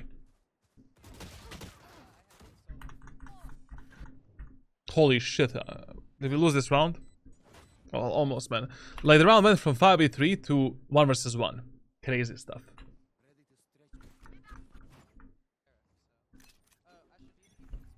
Listen here. After your 4th round, you always follow these 2 economy rules. When you win a round, the next round is always a full buy round. And the second economy rule, if 3 of your teammates are forcing, you need to force with them. Because there's no point in you saving money if your teammates are not going to have money to buy in the next round. So in this round, let's see the economy. This is a full buy round. Like, buy heavy shield, buy a smoke, ask this guy to drop you a weapon, and that's it. If Reyna drops to the Astra, doesn't matter. Buy a Vandal, buy a light shield. That's it. And why are you playing a Sheriff in this round? Like, you're already reducing your chances of winning this round by, I don't know, 20%. For no reason. And also here, I mean, your teammates, once again, like, your fireman playstyle has been working thus far. And basically, you know, that is something that you should always do on every single map in Valorant. On the attacker side. In the first 4 to 6 rounds, you should do the, you should always test the 5-man playstyle. You know, like pushing bomb sites together as 5. Why? Because if enemies don't have a response to that specific playstyle, they're fucked. Like, they are simply fucked. If they cannot stop your pushes. But if you notice in the first 4 rounds, or 5 rounds, that playstyle is not working, then, you know, switch it up a bit more, like experiment, default, play slow, maybe go for some solo peeks, lurk, flank, stuff like that. Play slower, default, you know, split the map. But here, I mean, enemies are terrible. Like, we have tons of utility to push the enemies back from the main areas of the map. I don't know what they're doing. Like, they cannot stop your pushes even when you don't have a dash ability. Just, I wouldn't even touch the mid area of the map unless I need to. But in the first 4 rounds, if I notice that, you know, enemies are destroying my anal cavity and like, you know, I'm not really having a fun time executing the bomb sites, then we need to fight for the mid control, maybe market, you know, garden, and then decide what to do next, or punish the enemy somewhere.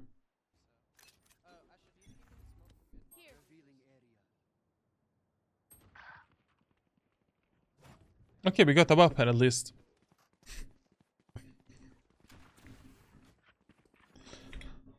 So here, you see a killjoy turret. You know where are the cipher tripwires. You know where is the cipher camera. You know where is the... You see the sage wall. You see the deadlock wall. You see the sound sensors of the deadlock.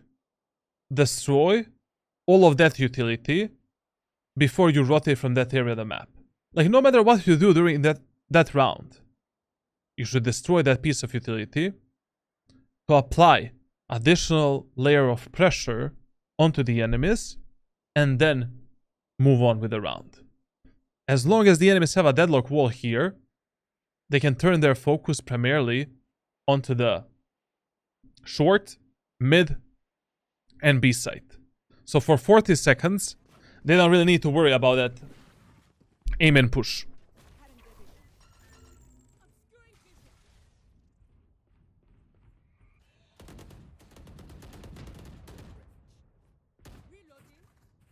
And listen here, like, I mean, when you're rotating from A to B, if you're going through mid, you need to be very methodical how you clear the angles and how you path with your teammates. Like, if you don't have a single control of the B main. Because right now, enemies could have easily pushed the B main, and they can be here, destroying our asses. Like here. Okay, we're pushing top mid. Jumps for the enemies, you know, here. We can go into this corner, hold the short for our team, enemies are pushing mid, okay, let's kill the enemies in mid, drop down. Then, check the B main area of the map as your teammates are following you up, and then when your teammates follow you up, you come together with your teammates. Most of the times, your teammates are never gonna observe the gaps that you have on the map.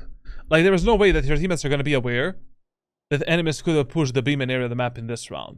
So you need to cover these gaps yourself with your positioning and your own crosshair placement. And then, you know, we can do whatever there is the strategy, like in that specific round.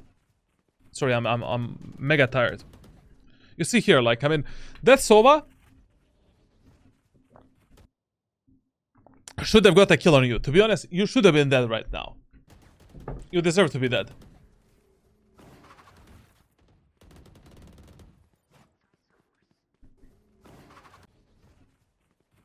And once again here, like, there was not really a reason for you to use the dash ability. You know, as you're taking the mid control, I'm only gonna activate the dash ability if I get a contact with the enemies or I know exactly where the enemies are playing and I'm gonna fight them. Like, fight with your teammates, like, play on a refrag potential. As long as you get refragged, it's good. You know? And primarily try to save your dash ability to actually take some space control for your team.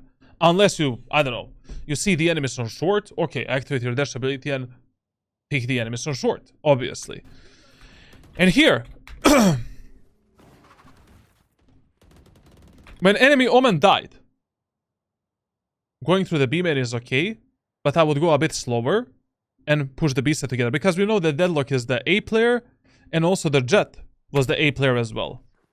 I mean, no, basically, when it comes to his Jett gameplay, you know, he is wasting his dash ability 9 out of 10 times. Like, 9 out of 10 times the dash ability is used for nothing. Or not used at all.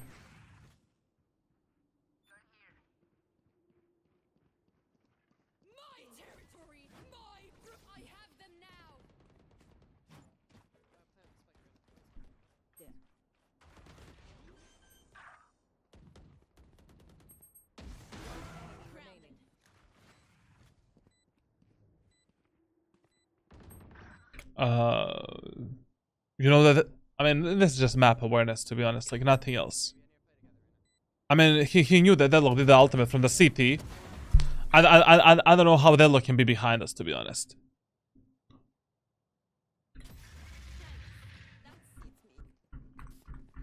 Listen, when it comes to the map awareness, like, as I said, like, I never share the any trainings and any like private routines that I have on my live streams. So through the private messages just after this VOD review, we're gonna test some kind of a training on you. We need to improve your map awareness, your overall awareness in the game, and also your utility usage and team play needs to be much better. Much better.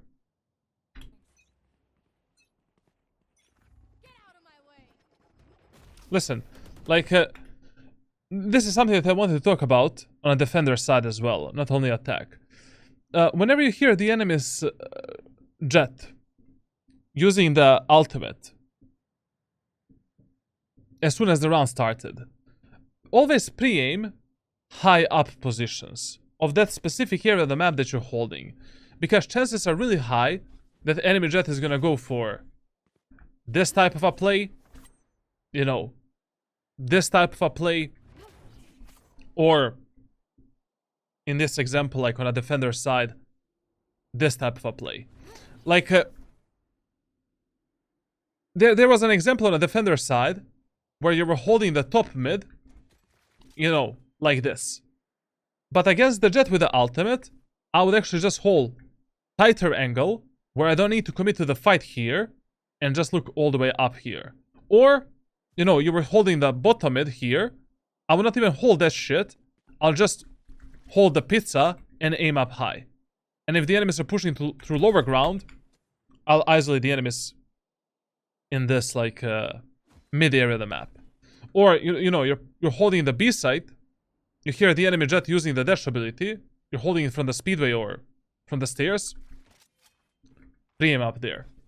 Those are usually easy kills, like, I mean, depending what type of a timing. What type of a timing, like, that enemy Jett is gonna pick to peek you. Like, for example, you're holding the aim in area of the map on a defender side. Hold this. Chances are much higher that she's gonna go for that peek. You're holding the short. Hold this. And then if enemies are pushing from lower ground, take a kill with the dash ability. Is there a video on map awareness that you have? Those are the private coaching videos for players that only coach. Like, still, there's like around 30%, 40% of content that I cannot share publicly. It's nothing too special, but still, like, I mean, it is special, but, you know, as long as I'm doing private coaching, I'm always gonna be restricted a bit on my YouTube content and stuff like that, because it's been working, you know. I have like around 95% success rate coaching players, so far I'm satisfied. But Valorant is becoming pain in the ass, pain in the fucking ass, to be honest. To even coach players sometimes.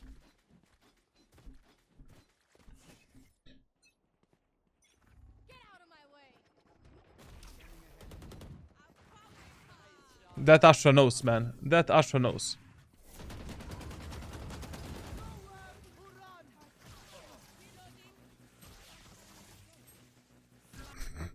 Oh, we're not gonna talk about that.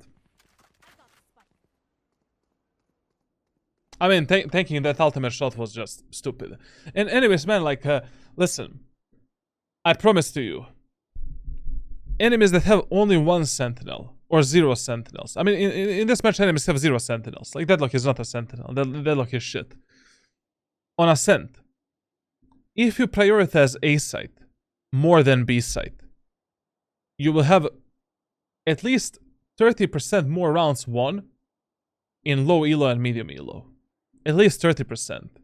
As I said, in this B-main area of the map, your teammates can make enormous amount of mistakes. Dying from the spam, dying from the utility, dying from the push through mid, and then the enemies make a sandwich out of you. A is so clean. Like, every mistake of your teammates you can compensate to some degree and some level. Like, on every single map you have these areas of the maps that you want to prioritize at the start of the match, and then rest of the map we use, like, if that is not working for us.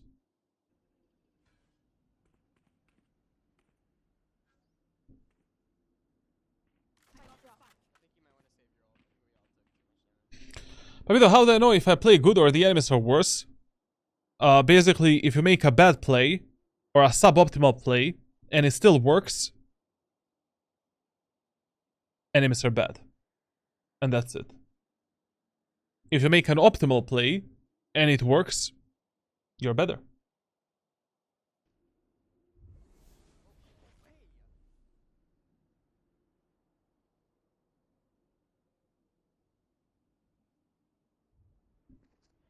Okay, this is the first time I actually saw you actually clear some angles.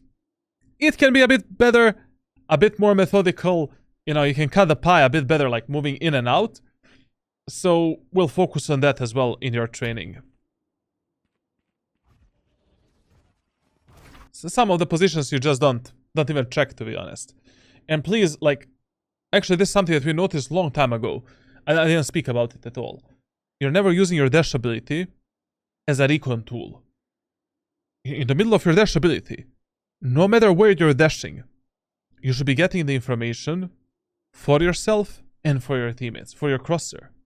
Like, if you're dashing towards the switch, smoke dash, and your job is to check this and check the logs.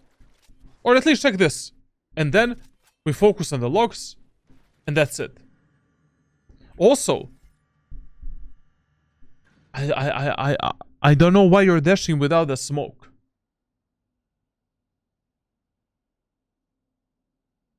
Just a question. How do you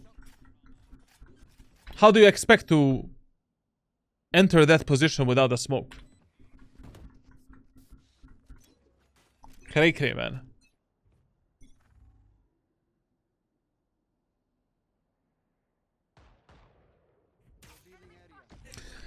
You need to start like jiggle peeking these more common angles, and for example, this peek here is a bit dangerous. Like, you cannot really peel this angle here, like this, because players like to hold that, you know, market angle a lot. Sometimes I hold it mega statically with an operator like this, and I just take a kill like that. If you peel that angle, your movement is significantly slower, and you need to be ready for that position. Like, whenever you're peeking some kind of an angle, you want to be physically and mentally ready to fight the enemies there. Like, always peek the angles with a pre-assumption that enemies are on that angle, and be ready to click that, you know, fire button.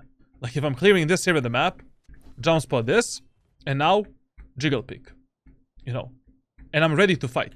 Like, my eyes are glued to that angle. Enemy is there, insta, headshot, get him out of the game. Move forward.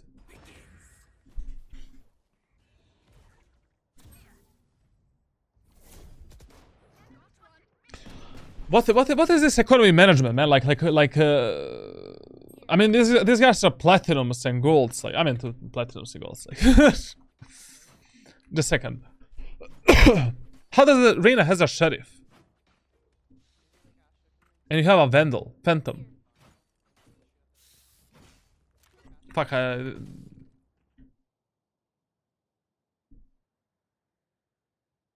a Killjoy both. I mean, it was actually okay that you bought a weapon here. I mean, you have a lot of credits and it's fine. And we should save the money. But what did the Killjoy buy? Crazy guy.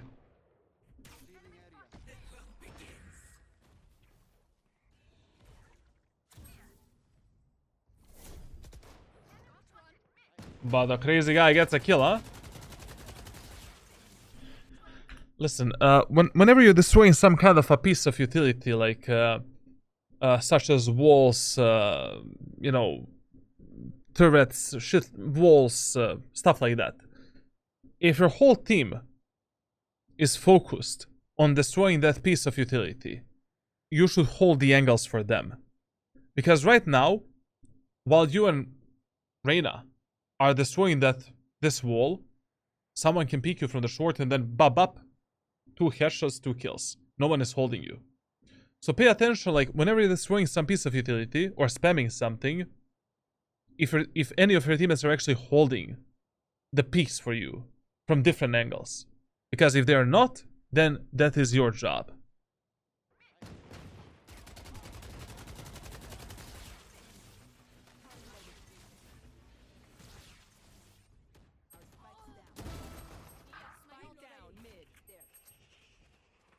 I mean, here, you know, we lost the spike on mid, we need to retrieve it. There's no aggression anymore. Let's go short, fight together. We're 3 versus 2, let's fuck them up. Sova is the B player, Reyna is on mid, we know exactly where are the enemies. But, because we have a very poor map awareness and you don't even, like, you need to track more, like, what enemies are doing. On both attackers and defender side. On attack as well. Enemies are mega repetitive. Sova is always a B player. Like, at least in the first 4 rounds, try to collect the most basic information about the enemies. Where do enemies usually play? So once you end up in some kind of a clutch situation, or the numbers go down, you approximately have a good idea where's the rest of the enemy team. Like, Sova, always B. Then who else enemies have in the team? Like, Omen, always the A player. Deadlock always showcases her presence immediately. Like, if you don't see a wall on A, she is B. If you don't see a wall on B, she is A. And only Jett and Reyna are like switching the positions. You know, sometimes A, sometimes B, but most of the times Jett played A and Reyna played around the market.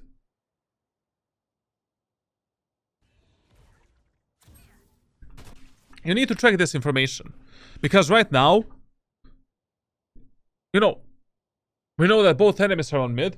I don't even need to clear the angles. We saw the Reyna flash in the market. We saw the Sova drone from the B main. What are you searching for here?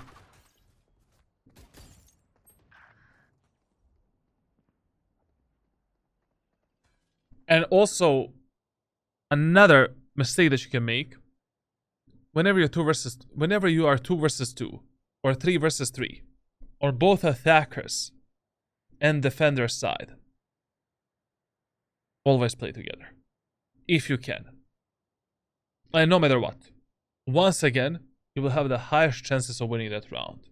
But now, it's not that I don't trust you. I don't trust what your Astra is gonna do. Because right now, while you're going for this lurk, flank, whatever, even though enemies know about you, Astra can get into some 1v2 fight and die like a potato. And then you end up in a 1v2 situation for no reason, which is mega hard. I mean, not mega hard, but unnecessarily more complicated round.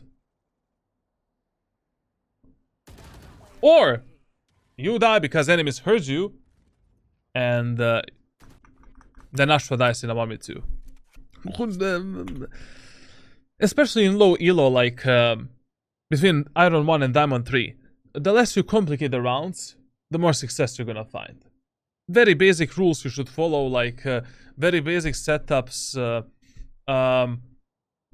Training is very important, which you're doing in that elo. But complications should be on minimum levels in these type of situations. Listen here. I don't know what is this buy option again. You have 5,900 credits. And you have the ultimate. Your Astra both. Your Reyna can buy. Sova forced. Drop the weapon to your Killjoy and play the ultimate as your main weapon. Essentially, whenever you get the Jett ultimate, you should use your ultimate as a primary weapon to save some economy for yourself and your team. Like, your main weapon in this round should be your ultimate, heavy shield, and you buy some secondary weapon. Shorty, Stinger, or a Sheriff. Drop the weapons to your allies, always. If you're already having a poor economy. And anyways, you want to use your ultimates as soon as possible as a primary weapon, just so that you're building more ultimates during a half. Like, for example, if I get the ultimate in the 5th round, and I have a Vandal, but one of my teammates died, I'm gonna drop the Vandal to one of my teammates, and use the ultimate with a secondary weapon as my primary weapon. The only times when I don't use my ultimate as a primary weapon is if I'm playing against the KO that has the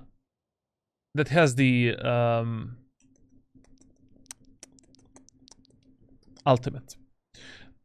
You know what is a good question? Does the Vi's ultimate affects the ultimate of the head of the Chamber and Jett? Can Chamber use the Headhunter and Operator still?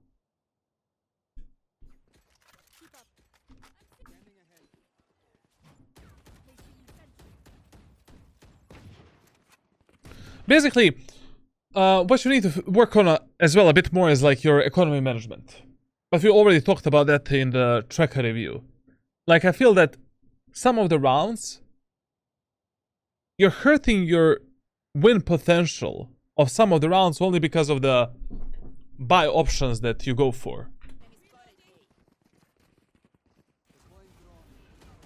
And please, especially when you're peeking the angle, you know, pushing through the main areas of the map and executing the bomb sites with the close range weapons.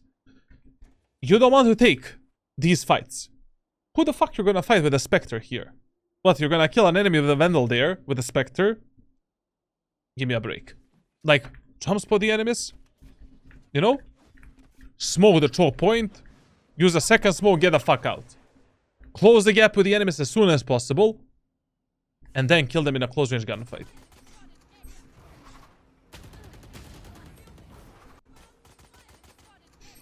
And like, it is impossible that we watched how many rounds on the attacker side. You didn't use a smoke dash execute once. Are you forgetting the smokes? I mean, you recently started playing Jett. But the most basic level of Jett and the basic stuff that you need to learn is smoke dash executes and where to execute and when.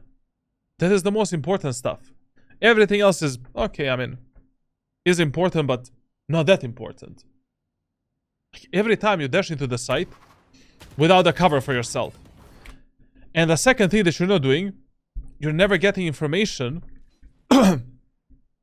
with your, like, dash ability. Like, you're not doing this. Like, in the middle of the dash, you need to get in a habit where you flick, you know, left and right. Check the angles. So you get a crosser, information for your crosser, and information for your teammates as well on these positions.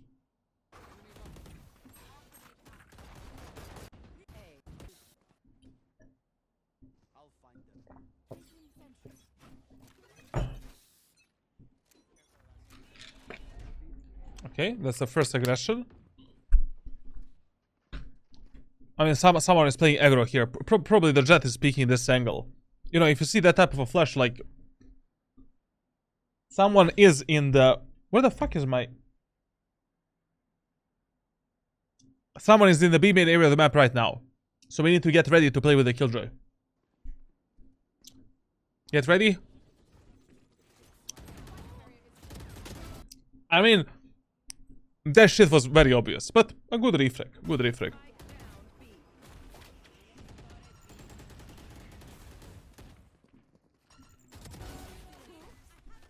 Solid angle clearing. Good crosshair placement. Now, you know, when you're playing Jett, Yoru, whichever agent, after 2 kills, you get a dash ability again. There was no reason to swing the enemies here without the dash ability. But also, you know that both Deadlock and Reyna are on the B side. Rotate. Like, you need to track information more. It's very simple, bro.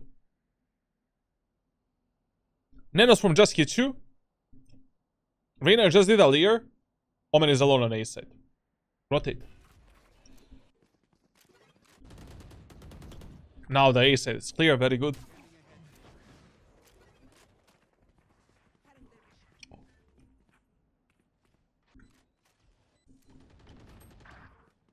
Okay, listen, in the post plans, always follow the rule where you always play as aggressive as your most aggressive teammates are playing. Like, you want to use their lives. Now, you know, you should not support every single... Ooh.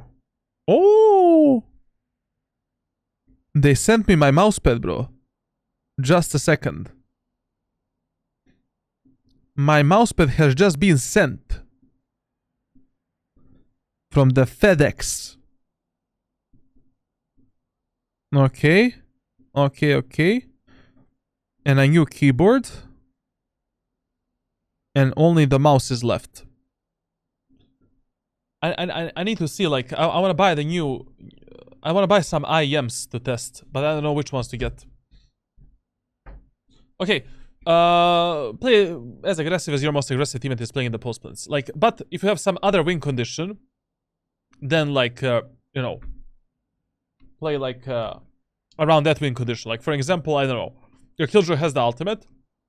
So let's say I'm 3 versus 2. My Reyna is pushing this, but my killjoy is playing here with a full setup on the spike. Would I play with Reyna? As long as I can play around my killjoy. You know, I will follow that Reyna as long as I can come back and play on the killjoy's ultimate and the killjoy's full setup, you know. But if I get too far away from the killjoy, fuck it, you know, like just play on the easier win potential win condition. Which mousepad? I got the Jupiter V2 Pro from the LGG. I got the HTX Mini, so the smaller version of this mouse, which apparently has better everything. I got the Wooting. I pre-ordered the Wooting 80HE keyboard. I want to get some IEMs because I'm getting a double PC setup next year. So anyways, I need like two audio, you know, 2 audio headsets, headphones, whatever, IEMs. I need 2 more monitors for a dual PC setup next year. I think I'm gonna get a Zowie 540 Hz, and I'm gonna get some OLED, like, because I never tested OLED in my life. I mean, I tried it once, just for one game. Tested it, you know, at a convention, whatever. I don't know how you call that. And, but I want to try the 480 Hz OLED and 2K monitors as well. So, yeah. We're coaching expenses, you know, like business expenses, you know. I write it off from my taxes, bro. But no, seriously, like whenever I buy something, it's like, country, I'm sorry, government. Government, I'm sorry, I need this for work, you know?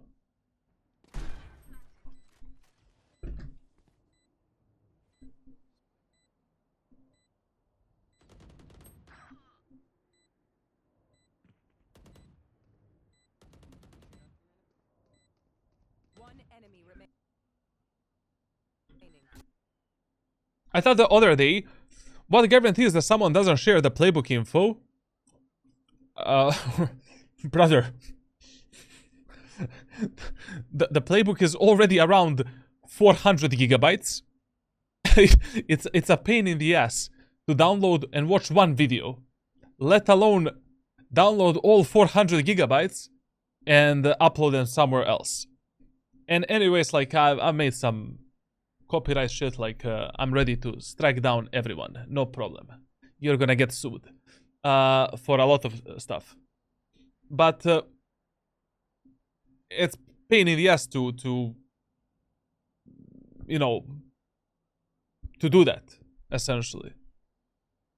And I intentionally made it pain in the ass because I had to.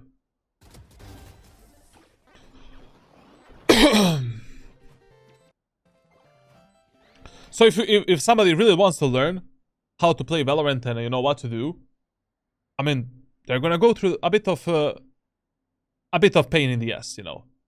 But if somebody bought a playbook just to share it with others and stuff like that, like I highly doubt anyone is gonna have like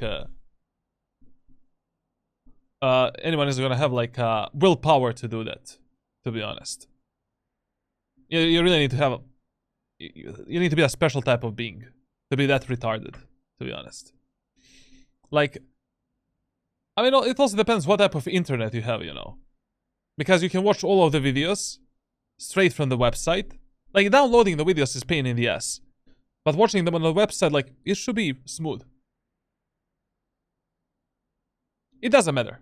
Literally, it doesn't matter, like, you know, these videos are, you know, instead of this ranked playbook, I'm basically sharing maybe,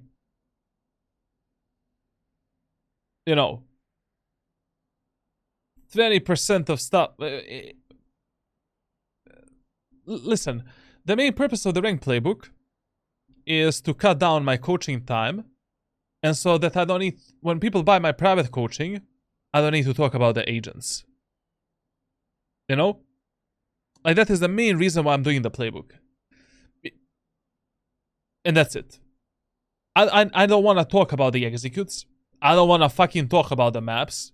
I don't want to talk about, I don't know, how to play a specific agent. I want to talk about you. I want to talk about your problems. Specific scenarios that you are in the game. I don't want to talk like, what's a good or bad Jett execute. You know? You should already have that info from me. Okay. I mean, I'm kind of already done with this VOD review. Like, I know what I'm gonna share with this guy through the private messages later. Like, on attacker side, pathing executes utility usage 0 points. You need to lead your teammates a bit more on a macro and micro level. Team play needs to be better. You need to read the enemies a bit more, and minimap awareness needs to go higher.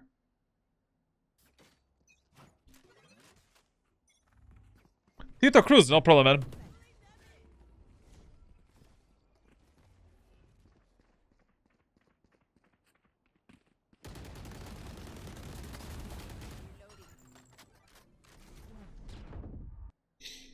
I have dyspraxia. What the fuck is dyspraxia, brother? Like, let me Google that. Like, I never heard that term, to be honest. I heard a lot of this. Development of coordination disorder. Oh, that's DCD, actually. I didn't know that's like dyspraxia.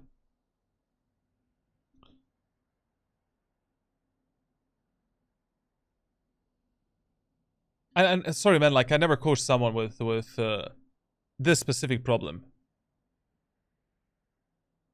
I don't really know what you know, I coach a lot of the players with the OCD and ADHD. That's a very common problem that I have in my coaching sessions. Like, a lot of the players have ADHD and I need to work around it. Like, make things more interesting and then teach players how to focus better. But DCD, like, literally no one. Like, I don't know what you can do about that. ADHD is easy. Give the player Neon, let him run around. No problem. Radiant already.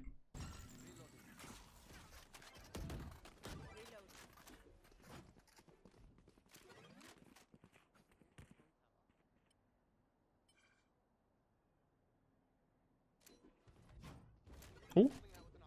Okay. The guy has the op there. But listen here. If you already revealed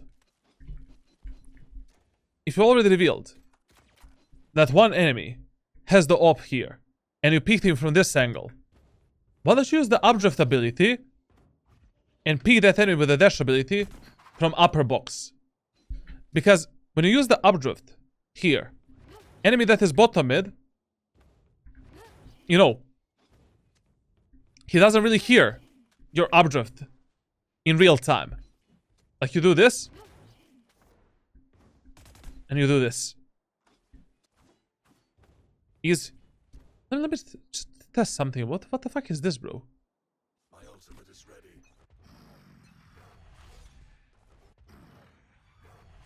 What?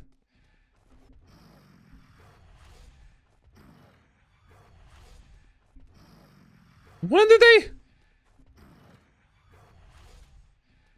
did they add this?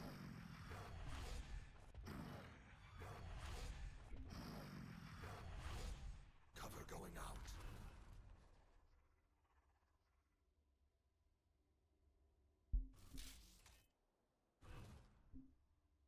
Shadows traveling. Watch them run. My ultimate is ready. Look at the minimap. Look at the minimap. The sound circle.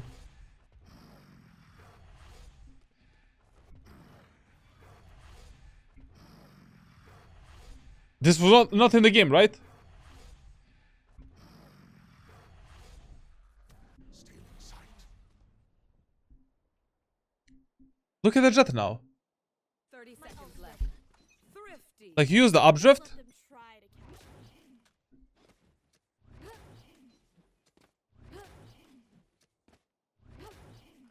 me. It has always been there.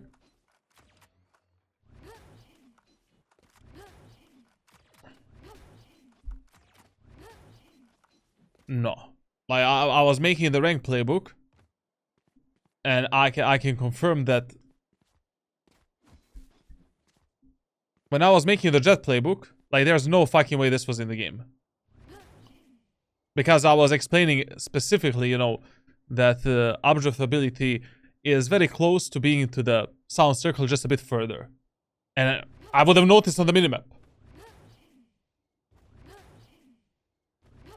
Because I was focusing on that.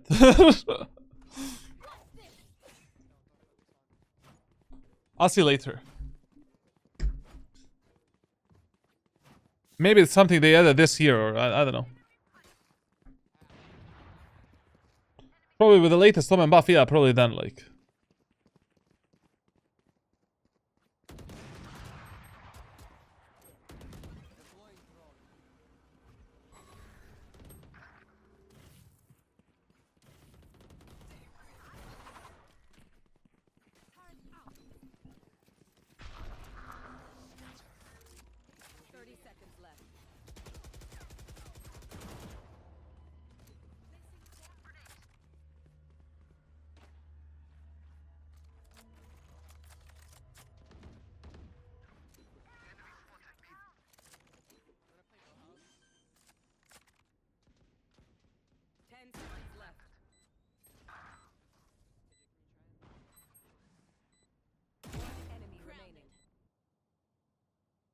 Listen, man.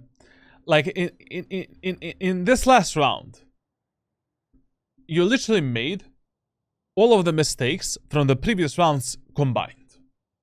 So there is really nothing else that I can talk about, and there isn't any other tip that I can actually give you that you need to work on or to apply within your gameplay. Story is very simple. After this VOD review, I'll share with you the training. I share with you some private coaching videos, and you watch this VOD from beginning to the end, this VOD review. You apply everything that I share with you in the following 3 months. Until November/December, you are a consistent, ascendant, low immortal player, I guarantee you. Like, the problems that you have are comical. Like, they are very easy to fix. Mechanically, you're a solid player, to be honest. For a gold player, not bad. It can be better, but we're gonna work on that as well. But if these are your core problems, I don't see a reason why you wouldn't be able to be at least a Ascendant player in the next 2 to 3 months. Minimum. And anyways, this VOD is again like 2.5 hours long. Actually 3 hours, I think. So yeah. Thank you for watching. If you want me to review your VODs, make sure to join my Discord server. You can subscribe as a tier 3 sub. And then you get a guaranteed VOD review and tracker review. Or you can win the giveaways that are organized on every 50 new Twitch subs. Make sure to subscribe, leave a like, leave a comment. Join my Twitch for some daily live streams where I'm losing my whatever is left from my hair, I guess. And yeah, I think that's it. See ya in the next one. Or maybe not.